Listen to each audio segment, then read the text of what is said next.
अस्सलाम वालेकुम and a very good morning to all of you. पंहिंजी मॉर्निंग में तव्हां सभिनी खे वेलकम कयूं था। उम्मीद है तव्हां सभु ठीकु ठाक हूंदा, ख़ैरियत सां हूंदा ऐं अॼु जो ॾींहुं तव्हां जे लाइ ज़बरदस्त ख़ुशगवार गुज़रंदो। मां आहियां उनसा शाह ऐं आहियां सजाद सुहाद। मुंहिंजी तरफ़ां अस्सलाम वालेकुम ऐं दिलि जी गहराइनि सां भलीकार गुड मॉर्निंग, सुबुह बख़ैर। ज़िंदगी जूं रौनकूं, मुस्कुराहटूं, ख़ैर आफ़ियतूं जिथे बि हुजो ख़ैर सां हुजो, आफ़ियत सां हुजो, प्यार सां, सेहतमंद ज़िंदगी सां। ऐं असांजी हमेशह इहा दुआ आहे त शल रब पाक आसानी अता करे कमनि में, कारनि में, रिस्क में ऐं ओवरऑल जिते जिते असांजा दोस्त रहनि था उन्हनि खे बिल्कुलु ठीकु आहे। आमीन आमीन। तव्हां जेको आहे न दुआऊं तव्हांजूं मिस थी वियूं आहिनि। मिस न थींदियूं ऐं दुआ त हमेशह उहा ई आहे त रब ख़ैरु करे। जिथे बि जेके बि असांजा घर भाती असांखे ॾिसनि था उन्हनि सभिनी खे दिलि जी गहराइनि सां असां हिकु दफ़ो ॿीहर चऊं था त भलीकार गुड मॉर्निंग। तव्हां कीअं आहियो? उनसां ठीकु आहियो? बिल्कुलु ठीकु ठाक। तव्हां ठीकु आहियो? शुक्र अल्हम्दुलिल्लाह रब्बिल आलमीन। मुबारक हुजे पाकिस्तान हिकु दफ़ो ॿीहर मैच खटे वियो। हा, ऐं जेको न्यूज़ीलैंड सां बि पाकिस्तान जो शानदार मैच तव्हांजो हुयो टेरो कार्ड जो हिन न मूं सोचियो कि जेको प्रीवियस मुंहिंजो एक्सपीरियंस इलाही अजीब गुज़रियो हो त मूं कसम खाई हुई उन ॾींहुं, खाधी हुई ऐं मूं सोचियो हो कि मां हाणे क्रिकेट जी प्रोटेक्शन न कंदसि, छो त इहो इलाही रिस्की प्रोटेक्शन हूंदी आहे। कुझु ख़बर न हूंदो आहे। पाकिस्तान जी जेका टीम आहे उहा इलाही अनप्रिडिक्टेबल टीम आहे, कॾहिं बि कुझु बि करे सघे थी। जॾहिं हारणो हूंदो आहे त खटे वेंदी आहे, कटणो हूंदो आहे त हारे वेंदी आहे। पाकिस्तान खां अलावा ॿियनि टीमुनि जो कयो त वधीक बहितर आहे। पाकिस्तान जो मूंखे का ख़बर न, मूं हथ खया हिन ॻाल्हि क्रिकेट ताईं तव्हां हथ खणी छॾिया। न, प्रोटेक्शन जी जेका मैच जी जेका प्रोटेक्शन आहे हुन ते ई हथ खया। पोइ ॾाढी ॾुखी आहे न, ॾुखी त आहे पर एतिरो माण्हू ओॾीमहिल स्ट्रेस में अची वेंदो आहे जॾहिं मैच थींदो आहे। प्रोटेक्शन त थी वेंदी आहे, ठीकु आहे, पर उन खां पोइ एतिरो स्ट्रेस में अची वेंदो आहे, सोचंदो आहे यार इज़त जो सुवालु आहे, काश खटे वञे, काश हारे वञे। ऐं पंहिंजी कॾहिं कॾहिं ईअं थींदो आहे न कि पाकिस्तान खे बि माण्हू सोचंदो आहे कि न अॼु न खटंदी, ठीकु आहे, ऐं पाकिस्तान खटे वेंदो। हाणे दिलि चवंदो आहे, दुआऊं बि माण्हू कंदो पियो आहे कि छा कयां, पंहिंजी प्रोटेक्शन जी दुआ कयां या पाकिस्तान लाइ जो दुआ कयां। सही था चओ इहो। अच्छा, उन सां गॾो गॾु वरी जेके हथु ॾिसण वारा माहिर हूंदा आहिनि, जेके माण्हू पामिस्ट जेके माण्हू हथु ॾेखारींदो आहे, पोइ हथु ॾिसंदा, हथ खे पकिड़े पकिड़े सोचे सोचे चवंदा तूं ॾाढो सुठो आहीं, माण्हू तोसां सुठा न आहिनि। तव्हां चवंदो हा यार तूं दिलि जो ॾाढो ज़बरदस्त आहीं, माण्हू तोखे फॉर ग्रांटेड था वठनि। हा यार सही था चओ। ज़िंदगी में ॾाढा मुश्किल ॾींहं ॾिठा आहिनि पर सुठा ॾींहं ईंदे हा ज़बरदस्त आहे। तूं वॾी महिनतूं कयूं आहिनि ऐं जेको आहे सो हाणे जेके हीअ थियो सभु उहे ॻाल्हियूं कंदा जेके 90% माण्हू सां इहो हूंदो ई हूंदो आहे त हे तोखे हिकिड़े जो सपोर्ट आहे, हे तोसां सड़नि था, कुझु माण्हू तोखे नथा अॻिते वधण ॾियनि, कुझु तव्हांखे चवनि था सपोर्ट। हर माण्हू सां ईअं हूंदो आहे। सो बहरहाल हर कंहिंजो पंहिंजो एक्सपर्टीज़ आहे, मां सभिनी खे नथो कयां, पर जेके वाक़ई एक्सपर्ट हूंदा आहिनि उहे ॾाढा कॉन्फिडेंट हूंदा आहिनि, उहे ॿुधाईंदा आहिनि जेको ज़िंदगी में। ज़िंदगी में ॾिसो कॾहिं बि तव्हां त कयो था टेरो कार्ड कयो था, हिते असां वटि उहे कॾहिं बि कॉन्फिडेंट न हूंदा आहिनि। जेके बेवकूफ़ हूंदा आहिनि, जंहिंखे बिल्कुलु ई कुझु न हूंदो आहे, उहे वधीक ओवर कॉन्फिडेंट हूंदा आहिनि, मूं ॾिठो आहे। तव्हां सुठो था कयो, तव्हां पासे ते थी था अचो। तव्हांखे हाणे मां भई मूं में का ख़ामी हूंदी आहे, मां मञी वठंदी आहियां कि हा भई मूं ग़लती कई आहे। इहा सुठी ॻाल्हि आहे। ऐं ख़ैर पाकिस्तान खटे वियो, मुबारक हुजे। अचूं था पंहिंजी ॻाल्हि ते। बहरहाल पाकिस्तान जी कल्ह सुठी परफॉर्मेंस हुई ऐं हेतिरी महांगाई में, एतिरी नफ़्सा नफ़्सी में का ख़बर किथां बि सुठी मिले थी। सच पुछो त जेकॾहिं थोरी मुस्कुराहट चहिरे ते अचे थी, शुक्र आहे कुझु त चङो थिए भला मुल्क में। ऐं हाणे जहिड़े तरीक़े सां वरी जीअं असां कल्ह ॻाल्हि कईसीं पंहिंजी भेनरुनि खे सलाह मशवरो ॾिनोसीं त अदी जेके भाउर ऐं पुट परणाइनि थियूं उहे भेनरूं असांजूं थोरो होशियारु थियनि, छाकाणि त सोन ॾाढो महांगो थी वियो। कल्ह जो रेट हुयो सोन जो 1,27,000। अॼु ॿुधायां थी घणो आहे, वाक़ई ॿुधाए छॾियां। 1,27,000 अॼु आहे। अॼु आहे 1,33,000।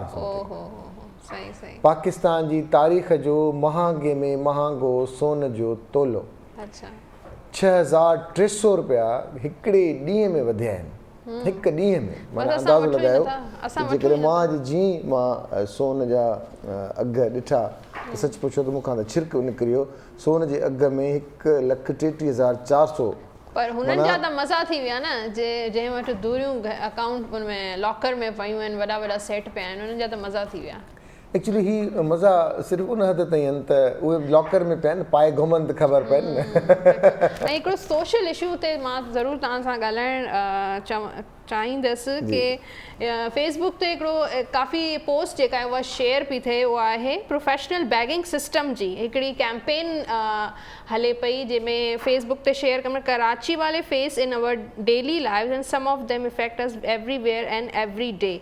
ऐं इहे जेके सिग्नल हर सिग्नल ते मार्केटनि ते जेके घुरनि था भिकारी आहिनि या बैगर्स आहिनि या फ़क़ीर आहिनि, डिफरेंट रेस्टोरेंट्स में, दुकाननि ते, मार्केट्स में, सिग्नल्स ते, हर हंधि जेके इहे प्रोफेशनल्स बीठा आहिनि, स्कूलनि जे दरमियान, parking lot and even commercial living spaces, इहे जेके आहिनि प्रिटेंड कनि था कि असां अंधा आहियूं या जेके आहियूं डिसेबल्ड आहियूं या डिफरेंट टाइप जो चवनि था न कि कुझु असांखे इशू आहे, पोइ उहे घुरणु शुरू करे था छॾीनि ऐं ब्लैकमेल करणु शुरू करे छॾीनि था, ऐं उहे क्रिमिनल्स बि हूंदा आहिनि ऐं स्नैचिंग बि कंदा आहिनि। त इन्हनि खे तव्हांखे बिल्कुलु बि उहो न करणु घुरिजे।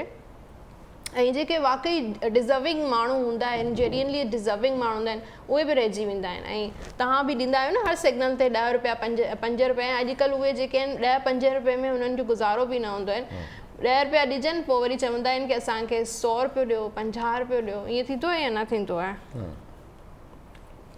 सो हाणे हिननि खे पैसा न आहिनि ॾियणा, बिल्कुलु बि न आहे ॾियणा। भीख बंदि कैंपेन आहे। त तव्हांखे जेका पोस्ट जेका न फेसबुक ते तव्हां शेयर कयो, हैशटैग हणो भीख बंदि कैंपेन ते हुनखे हू कयो, छा थो चइजे, ऐं ताकी जेको इहे माफ़िया आहे, जेका इहा माफ़िया आहे उनखे तव्हां जेको आहे न कयो, छो त इहे क्रिमिनल्स बि हूंदा आहिनि ऐं टेररिस्ट बि हूंदा आहिनि। जी, ऐं ताज़ो वाक़ियो तॾहिं थियो जॾहिं उनसा खां कंहिं ख़ैरात घुरी, उनसा हुनखे कुझु पैसा ॾिना त उनसा जे हथ में पातल मुंडी बि लाहे हले विया। त जॾहिं तव्हां 2 ॾींहं अॻु में इहा ॻाल्हि कई ऑलरेडी एॾो महांगो आहे, ऐं पोइ वरी जेको आहे अगरि ऐं ऑन एयर उनसा इन करे ॿुधायो हुयो उहा ॻाल्हि त एहतियात कजे। ऐं अॼु वरी तव्हां फ़क़ीरनि खे था ॻाल्हायो, एतिरो तव्हांखे दिलि सां लॻी इहा पोस्ट, तव्हांजा पैसा बि विया, तव्हांजी मुंडियूं बि वियूं, ऐं वरी सोन तव्हां ॾिठो आहे त महांगो थी वियो आहे, त अञा तव्हांजो अंदरि सड़ंदो हूंदो इन जेका माफ़िया खे पाण सपोर्ट पिया कयूं। 5-10 रुपया त ॾेई था छॾियूं, पर इन माफ़िया खे पाण सपोर्ट बि कयूं था। बहरहाल असां इहा ॻाल्हि कंदा हलंदासीं त सोन जीअं तव्हां ॻाल्हि कई त जेके लॉकर्स में पिया आहिनि उन्हनि जो छा थींदो सभु शयूं, सोन वाक़ई ॾुखियनि ॾींहंनि खे ज़हन में रखी करे बि वठिबो आहे। ख़ूबसूरती बि शामिलु हूंदो आहे, औरत जे सोरहं सिंगारनि में बि सोन जो वॾो अमल दख़ल रहियो आहे, पर हिननि हालातनि में ऐं जॾहिं महांगाई एतिरी वधी वई आहे, कंहिं पीउ खां केरु पुछे त उन जूं एतिरियूं न्याणियूं आहिनि, पर उहो रस्मनि सही दुनिया खे ॾेखारण जे ई करे ज़ाहिर आहे कुझु न कुझु त पंहिंजी न्याणी खे को न को गिफ्ट ॾींदो। त अंदाज़ो लॻायो त हिन गुज़िरियल 5-8 सालनि में सोन जेको आहे, जेकॾहिं 10 साल अॻु में बि असां पोइ ते भलूं, 10 साल पोइ ते भलूं, त सोन हींअर उन जे 10 गुना वधीक महांगो थी वियो आहे। त अंदाज़ो लॻाइजे त कॾहिं तारीख़ में एतिरी बुलंदी एतिरे थोरे अरसे में सोन खे न मिली आहे जेतिरी हाणे रिसेंट कुझु सालनि जी ॻाल्हि आहे। हर शइ महांगी थी वई आहे, दाल हुजे, हर शइ ग्रोसरी हुजे, बिल हुजनि, ट्रांसपोर्ट हुजे, पेट्रोल हुजे, कल्ह मां इहा ॻाल्हि सिर्फ़ सोन ते छो फोकस कयो आहे? न तव्हां सां मां सहमत कयां थो। अॼुकल्ह असांजा जेके ख़ासि तौर ते मिडिल क्लास फैमिलीज़ आहिनि, उन्हनि जा चोंचला थोरा डिफरेंट थी चुका आहिनि, छाकाणि त अॻु में जेको घर जी जेको खाइण पीअण जो सामान आहे, जेके अॻु में किरियाना स्टोर चवंदा हुआसीं, परचून जी दुकानु चवंदा हुआसीं, अॼुकल्ह उहे कन्वर्ट थी विया आहिनि सुपर मार्केट्स में। अॻु में घर में ईंदो हो राशन, हाणे अचे थी ग्रोसरी। अॻु में सच थो ॿुधायां न, अॻु में लिस्ट ठहंदी वेंदा या कंहिंखे मोकिलियो वेंदो त हेतिरी खंडु, हेतिरो तेल, हेतिरो सभु शयूं जेके सभु। हाणे असांजो ख़ैर सां जॾहिं खां भेनरुनि खे ख़बर पई आहे, माइरुनि खे ख़बर पई आहे, त का ॻाल्हि ई कान्हे का। हिकु त ऑनलाइन ऑप्शन आहे, ॿियो ट्रॉली जॾहिं हथ में अचे थी न, हुजे हीअ त शइ घर में हुजणु खपे,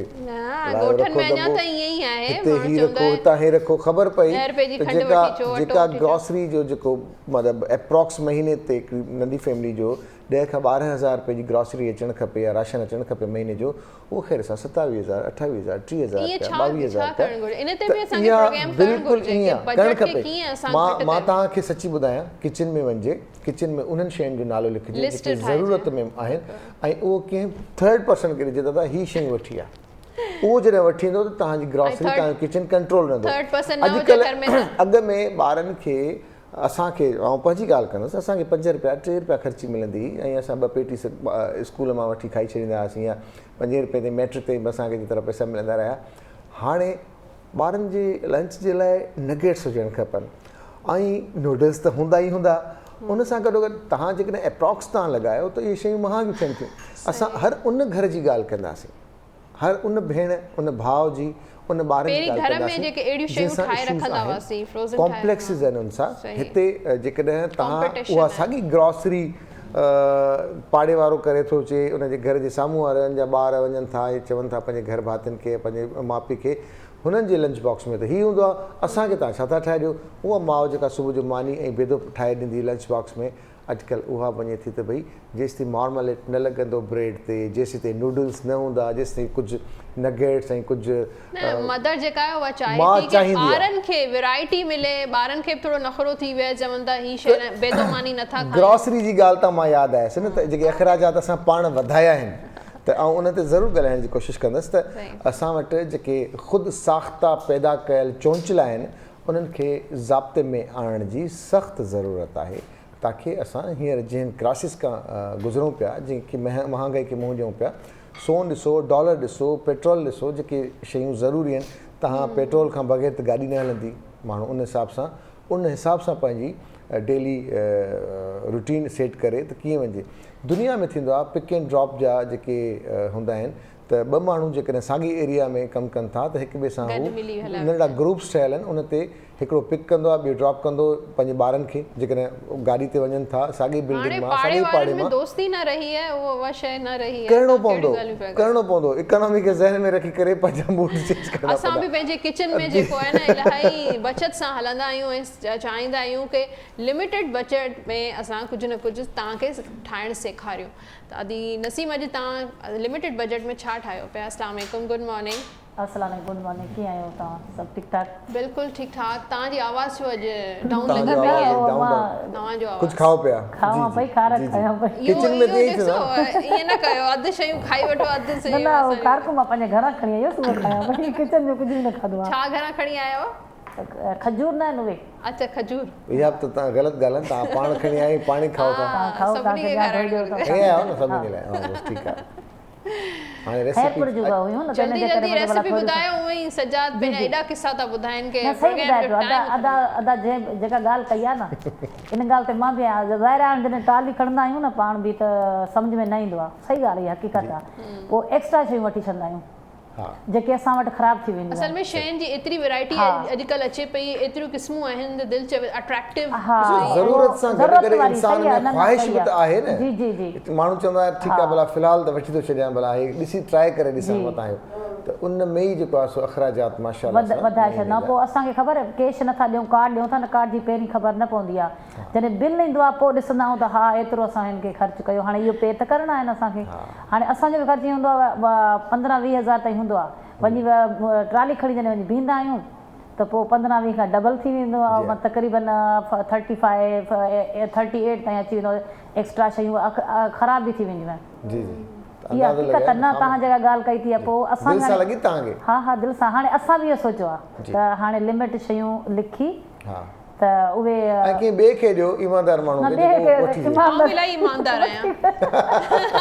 न वठी केरु कोन ईंदो, पाड़े वारनि जो वधीक हक़ हूंदो आहे या इलाही ईमानदार। अच्छा, पोइ तव्हां इंसान खे ॾियूं था लिस्ट ठाहे ग्रोसरी जी लिस्ट जेको आहे न कैश मूंखे ॾिजो ऐं रिक्वेस्ट कंदासीं इंशाअल्लाह ताला वरी तव्हांखे आसान किस्तुनि में अदायगी थी वेंदी। हर ॿिए चीज़ ते तव्हांखे 2-4 हज़ार मूंखे त किस्तुनि ते ॾींदा। जी अदा अॼु असां वटि 2 डिश आहिनि। वाह, महांगाई वारी जे मां घटि ठाहिया न, उहो ओड़े तरीक़े सां तव्हांखे ॿुधायां थी न। हाणे पास्ता सयूं जेके आहिनि उन्हनि जूं आहिनि, मां तव्हांखे ॿुधायां थी हिन जी रेसिपी। पहिरीं मिठे जी ॿुधायां थी, पोइ पुलाउ ठाहींदासीं हिन जो पास्ता सेवन जो। पोइ तव्हांखे मां पहिरीं मिठे जी ॿुधायां थी। पंहिंजी किचन में सभिनी ॾिसण वारनि खे सलाम। अदी हिकिड़ो मिनट, पंहिंजे किचन मां असांखे जेको तव्हां सलाम कयो, तव्हांखे सुर्ख वालेकुम सलाम। जहिड़े तरीक़े सां तव्हां सलाम था कयो, तव्हांखे बि सुर्ख सलाम। साओ सलाम न, सुर्ख सलाम जी। अॼु पंहिंजे किचन में ॿ डिशूं ठहंदियूं सेवन वारियूं, जेके सयूं पास्ता सयूं आहिनि उन्हनि जूं। पहिरीं मां तव्हांखे ॿुधायां थी मिठी जी, जेके असां उन में ठाहींदासीं मिठियूं सयूं, पोइ ठाहींदासीं पुलाउ उनजो, सयुनि जो पुलाउ, जेके शयूं ऑलरेडी घर में हूंदियूं आहिनि। त पहिरियों जेके सयूं आहिनि तव्हां आयल विझो 2 चम्मच हिन में देगड़ी में आयल विझी, हुन खां बाद में नंढा फ़ोटा विझोसि, नंढा फ़ोटा विझी हाणे तव्हां वटि 2 कप इन जा आहिनि सयुनि जा आहिनि त 2.5 कप तव्हां पाणी जो विझंदोसि। पाणी विझी जीअं तव्हांजो तरीक़ो इहो मां तव्हांखे ॿुधायां थी, जीअं चांवर पचाईंदा आहियूं त हीअ पास्ता सयूं बि ईअं पचंदो, हिननि खे घी में न पचाइबो आहे, छाजे करे जो हू ऑलरेडी पचियल हूंदियूं आहिनि। पोइ हिन में जॾहिं पाणी विझी पोइ तव्हां हिन में खंडु विझो, खंड जो ऑलरेडी पाणी पंहिंजो चाशनी ठही वेंदी आहे। त हिन खां बाद में जॾहिं बॉइलिंग थिए पोइ तव्हां उहे सयूं विझी छॾियोसि, जॾहिं पोइ थोरी भले मीडियम बाहि ते रखे छॾियोसि। हुन खां बाद में जॾहिं घटि थी वञे त थोरी घटि थिए त पोइ हुन में ड्राई फ्रूट, जेको बि तव्हां वटि ड्राई फ्रूट आहे, ॾूघी आहे, बादाम आहिनि, पिस्ता आहिनि, जो कुझु बि आहे त तव्हां हिन में ऐड करे सघो था। पोइ हुन खां बाद में जॾहिं बिल्कुलु पाणी ख़ुश्क थी वञे, मथां कोई पेपर हुजे, वाइट पेपर हुजे या वाइट कपिड़ो हुजे, हुन सां दम में 5-10 चांवरनि वांगुरु ई 5-10 मिंट हिनखे दम ॾेई पोइ तव्हां हुन खां बाद में जॾहिं तव्हां ॾिसंदो त सयुनि जो बिल्कुलु खुलियल ईंदियूं, चिपकियल न हूंदियूं ऐं टेस्टी मज़ेदार ऐं ज़बरदस्त ठहंदियूं इहे मिठियूं सयूं। ऐं हुन खां बाद में जेको वरी असां सयुनि जो पुलाउ ठाहींदासीं। हाणे तव्हां उहे सयुनि जो पुलाउ त सोचींदो सयुनि जो पुलाउ त कोन्ह ठहंदो, सयुनि जो पुलाउ बि ठहंदो आहे। सयुनि जेके असां वटि चिकन आहे, चिकन खे मैरिनेट कंदासीं। हुन खां बाद में जेके सायूं भाॼियूं आहिनि, अगरि तव्हां वटि चिकन न आहे त वेजिटेबल जो बि ठाहे, वेजिटेबल जेका बि हाणे वेजिटेबल अचे थी हुन में बि तव्हां हिननि जो पुलाउ ठाहे सघो था सयुनि जो।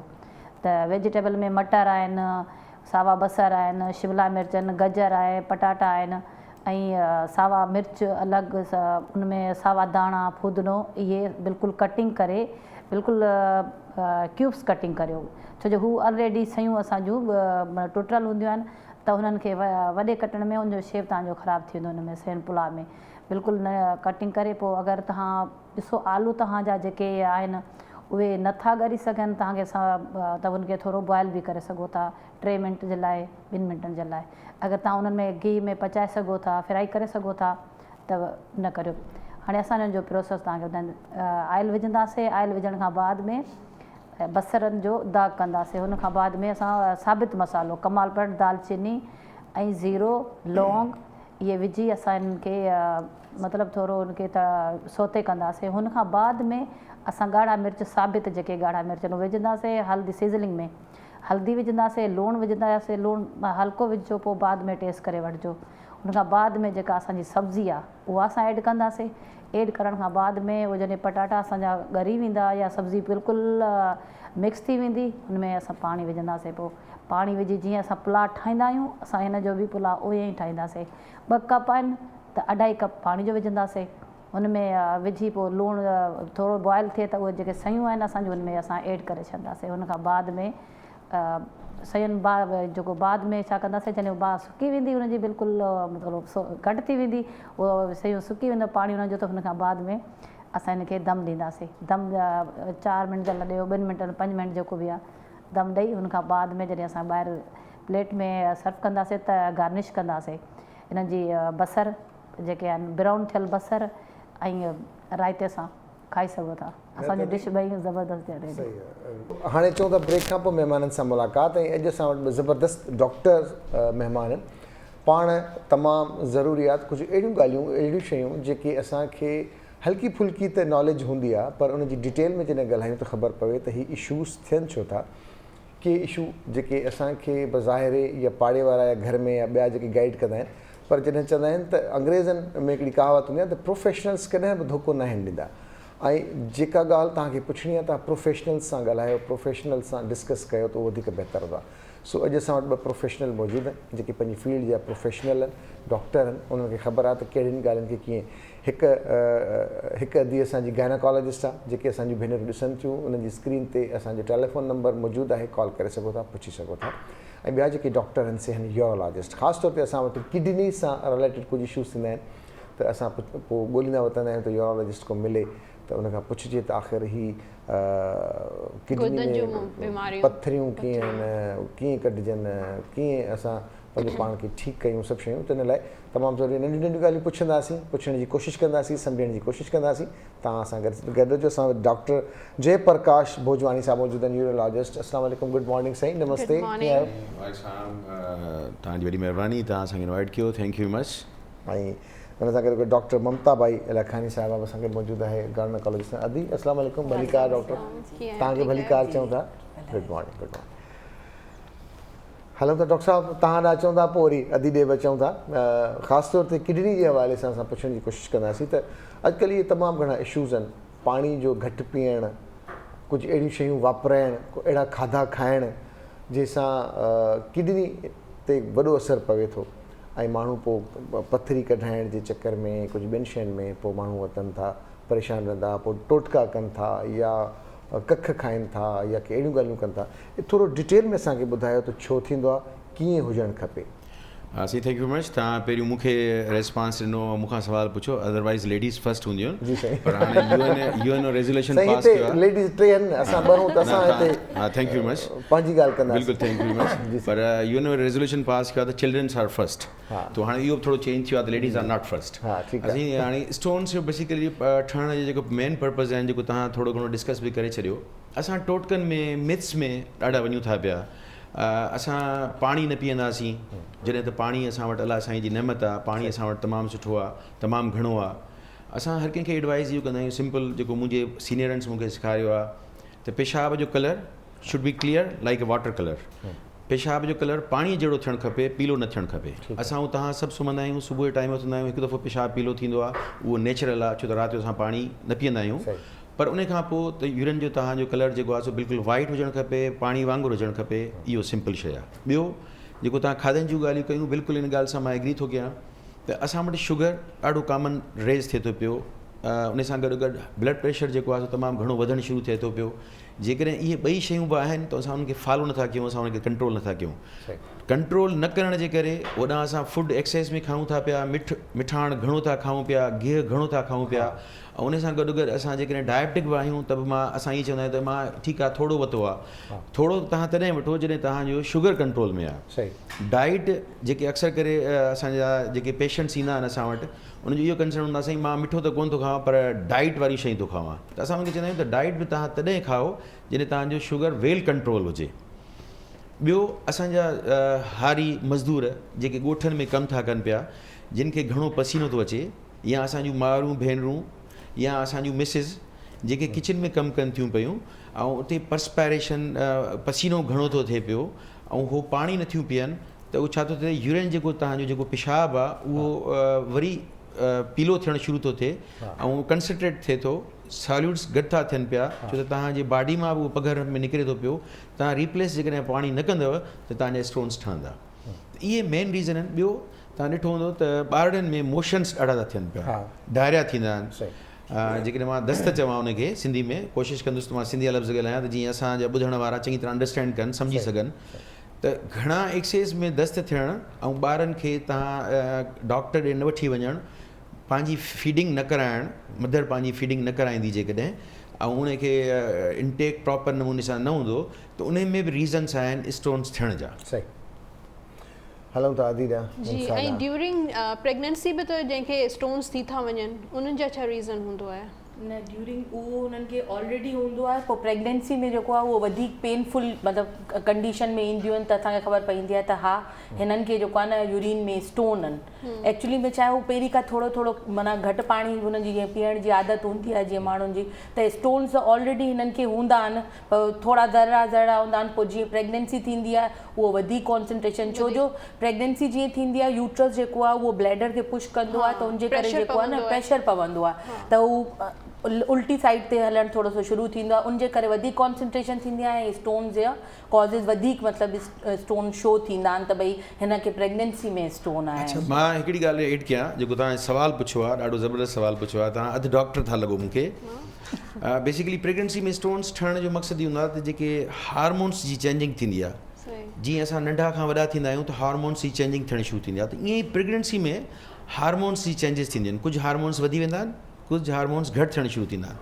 उन हार्मोन्स जी चेंजिंग जे करे ऐं लेडीज़ जो पाणी न पीअण जे करे उन जे करे स्टोन्स 100% ठहंदा आहिनि, 100% स्टोन ठहंदा आहिनि, उन्हनि में 80% स्टोन्स पास आउट थींदा आहिनि फॉर्चुनेटली, या ख़ुदा जी ब्लेसिंग आहे अलाह साईं जी, ऐं उनखे ख़बर न पवंदी आहे, उनखे ख़बर न पवंदी आहे, अंटिल अनलेस ख़बर तॾहिं पवंदी आहे जॾहिं असांखे पेन थींदो आहे।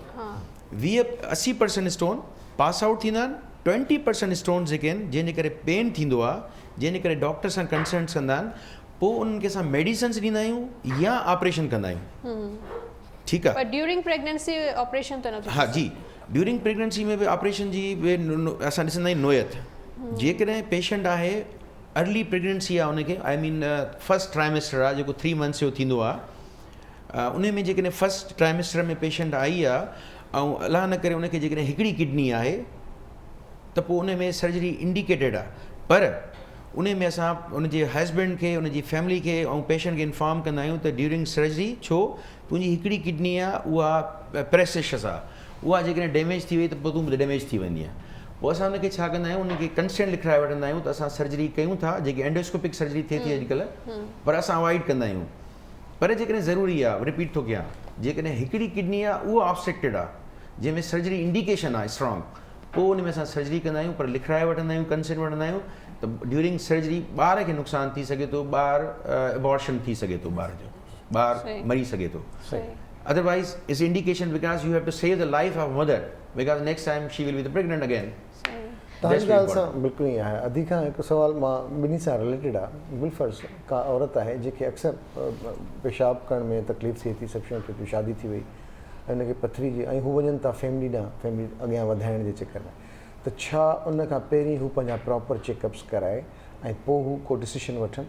बिल्कुलु, पहिरीं हिननि खे पंहिंजो चेकअप कराइणु खपे। जेकी बि स्टोन सां रिलेटेड प्रॉब्लम आहे, शक शुबे में त ठीकु आहे, ख़ैर कंदो ॿार कजे था त पोइ जेको थियो ॾिठो वेंदो। न, अगरि पहिरीं ऑलरेडी हिनखे इंफॉर्मेशन आहे त जेको आहे न, पहिरीं हिन शइ खे सॉर्ट आउट करे इनखे पूरो ट्रीट कराए करे पोइ प्रेगनेंसी जी तरफ़ अचो वञे। छो जो अगरि इन तरीक़े सां न कयो त उहो ई डॉक्टर जय वारी ॻाल्हि, त उन खां पोइ जेको आहे न वधीक चांसिस आहिनि की पोइ उहो मिसकैरेज में एंड अप थिए वञी करे। छो जो उहो स्टोन त 100% ठहींदा ऐं उहे स्टोन थींदा त पेन कंदा त पोइ अगरि उहे कंट्रोल खां, छो जो यूरिट्रिक पेन ॾाढो सीवियर हूंदो आहे, एतिरो सीवियर हूंदो आहे कि माण्हू चवंदा कि बसि मुंहिंजी जान कहिड़े तरीक़े सां बचे, त पोइ उन खां बहितर इहो ई आहे कि पहिरीं उहा सॼी ट्रीटमेंट कंप्लीट कराए करे पोइ प्रेगनेंसी जी तरफ़ अचे। इनफर्टिलिटी जो बि कोई कनेक्शन हूंदो आहे छा स्टोन सां? स्टोन सां कनेक्शन एज सच इनफर्टिलिटी जो न आहे, वधीक डॉक्टर जय बि इनफर्टिलिटी सां न आहे। जीअं तव्हांजो असांजो हीउ प्रोग्राम हले थो, इन जो प्रोग्राम जो सां म्यूज़िकल प्रोग्राम सां कनेक्टेड न आहियूं असां, त ईअं infertility is a different topic and stone is a different topic.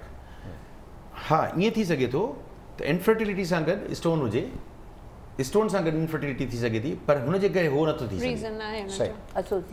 Genetically बि त स्टोन थियनि था। जी, एग्ज़ैक्टली, जेनेटिकली स्टोन्स ईंदा आहिनि। जेॾी महिल असां वटि पेशेंट ईंदो आहे, असां उन खां पुछंदा आहियूं त तुंहिंजो प्रोफेशन छा आहे। इट्स इम्पोर्टेंट, जेको मां तव्हांखे ॿुधायो त जेको मज़दूर आहे पघार घणो थो अचे पियो, उनजे करे स्टोन्स थी सघे थो, त असांजे प्रोफेशन मां ई क्लिक थींदो आहे त हे हारी आहे ऐं उनजो चांसिस घणा आहिनि स्टोन थियण जा। हिकु ॿ, उन खां असां इहो पुछंदा आहियूं त तव्हांजे अमड़ खे, बाबा खे, भाउ भेण में कंहिंखे स्टोन त न आहे?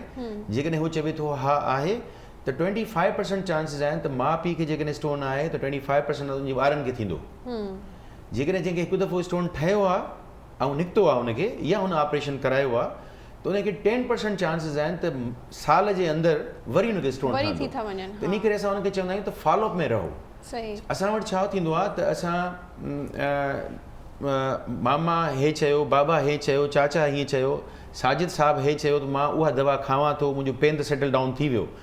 पर पेन सेटल डाउन त थियो छो पेन? असांखे वञिणो आहे काज़ ॾे, रूट ऑफ काज़ खे ट्रीट करिणो आहे, पेन खे ट्रीट न आहे करिणो। बट ड्यूरिंग द काज़ treat of course U treat the symptoms, त उहो ॾाढो इंपॉर्टेंट हूंदो आहे त तव्हां सिम्टम्स त पेशेंट जा ज़रूरु कयो, पर थियो छो आहे। पर जेके जेनेटिकली आहिनि उनजो त कोई इलाज न आहे, उनजो त रिपीट थींदा रहंदा। जी, जेनेटिकलीज़ बि हम कुझु उन्हनि खे असां अहिड़ो एडवाइस कंदा आहियूं, डाइटिशियन जी एडवाइस कंदा आहियूं, या जेको मां तव्हांखे ॿुधायो त जेकॾहिं कुझु हेरिडिटी स्टोन्स थींदा आहिनि त या यूरिक एसिड आहे फैमिलीज़ में कंहिंजी यूरिक एसिड वधी थी त उनजे करे बि स्टोन ठहंदो आहे दिस गाउट डिज़ीज़ जेकी थींदी आहे जेकी यूरिक एसिड जे करे इहे बि हेरिडिटी स्टोन्स थींदा आहिनि स्टोन्स में असां फैमिली हिस्ट्री इंपॉर्टेंट हूंदी आहे पोइ असां उनखे कुझु डाइट जी एडवाइस कंदा आहियूं कुझु फॉलोअप्स जी एडवाइस कंदा आहियूं कुझु ट्रीटमेंट ॾींदा आहियूं त पोइ जीअं फॉलो में रहंदा त उनजा स्टोन ठहण जा चांसिस न थींदा जेकॾहिं ठहनि बि था तोखे उनखे असां अर्ली ट्रीट कंदासीं त उनजी सर्जरी जी ज़रूरत न पवंदी सही अच्छा डॉक्टर साहब रिपीट स्टोन्स ही छा कहिड़ा सिम्टम्स आहिनि सिम्टम्स त स्टोन जा उहे ई थींदा आहिनि जी काज़ छा आहे रिपीट स्टोन्स जा इहे ई निकास जेके मां तव्हांखे हाणे एक्सप्लेन कया त जेको हिकु दफ़ो स्टोन ठाहींदो जी उनजो स्टोन ज़रूरु ठहिणो आहे अच्छा ठीकु आहे इन करे उन असांखे चवंदा आहियूं 6 मंथली और ईयरली तव्हां असां वटि फॉलोअप में रहो तव्हांजो असां यूरिन टेस्ट कंदासीं ब्लड टेस्ट कंदासीं अल्ट्रासाउंड कंदासीं जीअं तव्हांजो स्टोन जेकॾहिं ठहियो आहे सपोज़ था कयूं जेकॾहिं 5 mm जो स्टोन ठहियल आहे त नो प्रॉब्लम डोंट वरी उहो स्टोन पाणी सां पीअण सां तव्हांजो निकिरी वेंदो पर जेकॾहिं उहो वरी फॉलोअप में रहंदो त जेकॾहिं 5 mm जो स्टोन उहो 1 सेंटीमीटर थी थो वञे त now he needs to have a श्वाइन लिथोट्रिप्सी कंदा आहियूं उनखे उहो फॉलो में रहंदो त ख़बर पवंदी त 1 सेंटीमीटर जो थियो आहे या निकितो आहे सही दैट्स वेरी इंपॉर्टेंट सही अच्छा अचूं था अदी ॾांहुं अदी असां वटि अञा ताईं जेको डॉक्टर साहिबु आहे त अञा ताईं असां वटि नंढी उमिरि में शादियूं थियनि थियूं छा कॉम्प्लिकेशन्स हूंदा आहिनि माउ पीउ खे सम्झण जी ज़रूरत आहे नियाणियुनि खे सम्झण जी ज़रूरत आहे त नंढी 12-14 सालनि जी थिए थी 15-16 सालनि जी हिननि जी शादी कराए था छॾनि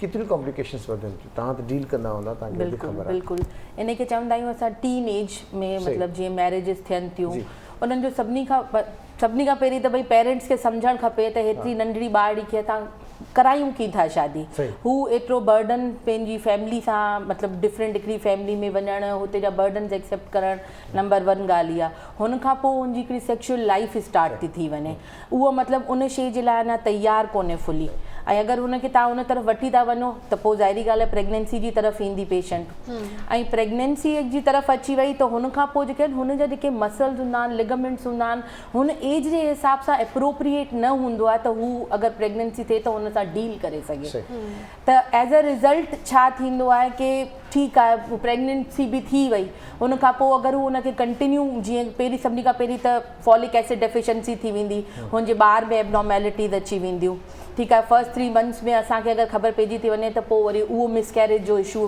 त भई पोइ असांखे चवणो पवंदो आहे त भई तव्हां हिनखे एबॉर्ट करायो छो जो हीअ बेबी सही न आहे छो जो हू न किथे फॉलोअप कराईंदियूं आहिनि न कंहिं वटि वेंदियूं आहिनि छो जो हुननि खे इहा शइ जी इंफॉर्मेशन ई न हूंदी आहे हिकिड़ी फैमिली मां निकिरी करे ॿी फैमिली में घिरी वियूं ऐं हाणे जेको आहे कंसीव थी करे अची वियूं न त प्री कंसेप्शन जेको आहे फॉलिक एसिड एडवाइस कई वेंदी आहे जेकी हिन सूरत में कोन हूंदी आहे त नंबर 1 ॻाल्हि त भई बेबी में प्रॉब्लम थींदा हुन खां पोइ अॻिते अगरि बेबी में प्रॉब्लम न थिया हली इहो टाइम पास करे वई त छा आहे की हू पंहिंजूं आयरन ऐं कैल्शियम सप्लीमेंट्स प्रॉपर न खाईंदियूं आहिनि हुननि खे पंहिंजी ई ख़बर न हूंदी आहे पंहिंजो खाइण पीअण हुननि जो सपोर्ट कनि वरी उन सां गॾु जेको कहिड़ी एज जेका आहे परफेक्ट आहे शादी लाइ ऐं प्रेगनेंसी लाइ एक्चुअली में जेकी आहे न 20+ इज़ द एज के भई तव्हां हाणे मैरिज करे सघो था या तव्हां हाणे पंहिंजी फैमिली स्टार्ट करे सघो था न अगरि हुन खां पहिरीं विया थी त सिज़ेरियन सेक्शन जा चांसिस पोइ वधी था वञनि जेकी टीन एज प्रेगनेंसी अचनि थियूं बिलो 18 असां वटि अचनि थियूं उन्हनि जा लिगामेंट्स एतिरा रिलैक्स न हूंदा आहिनि उनजे करे असांखे पोइ हुननि खे सिज़ेरियन ते एंडअप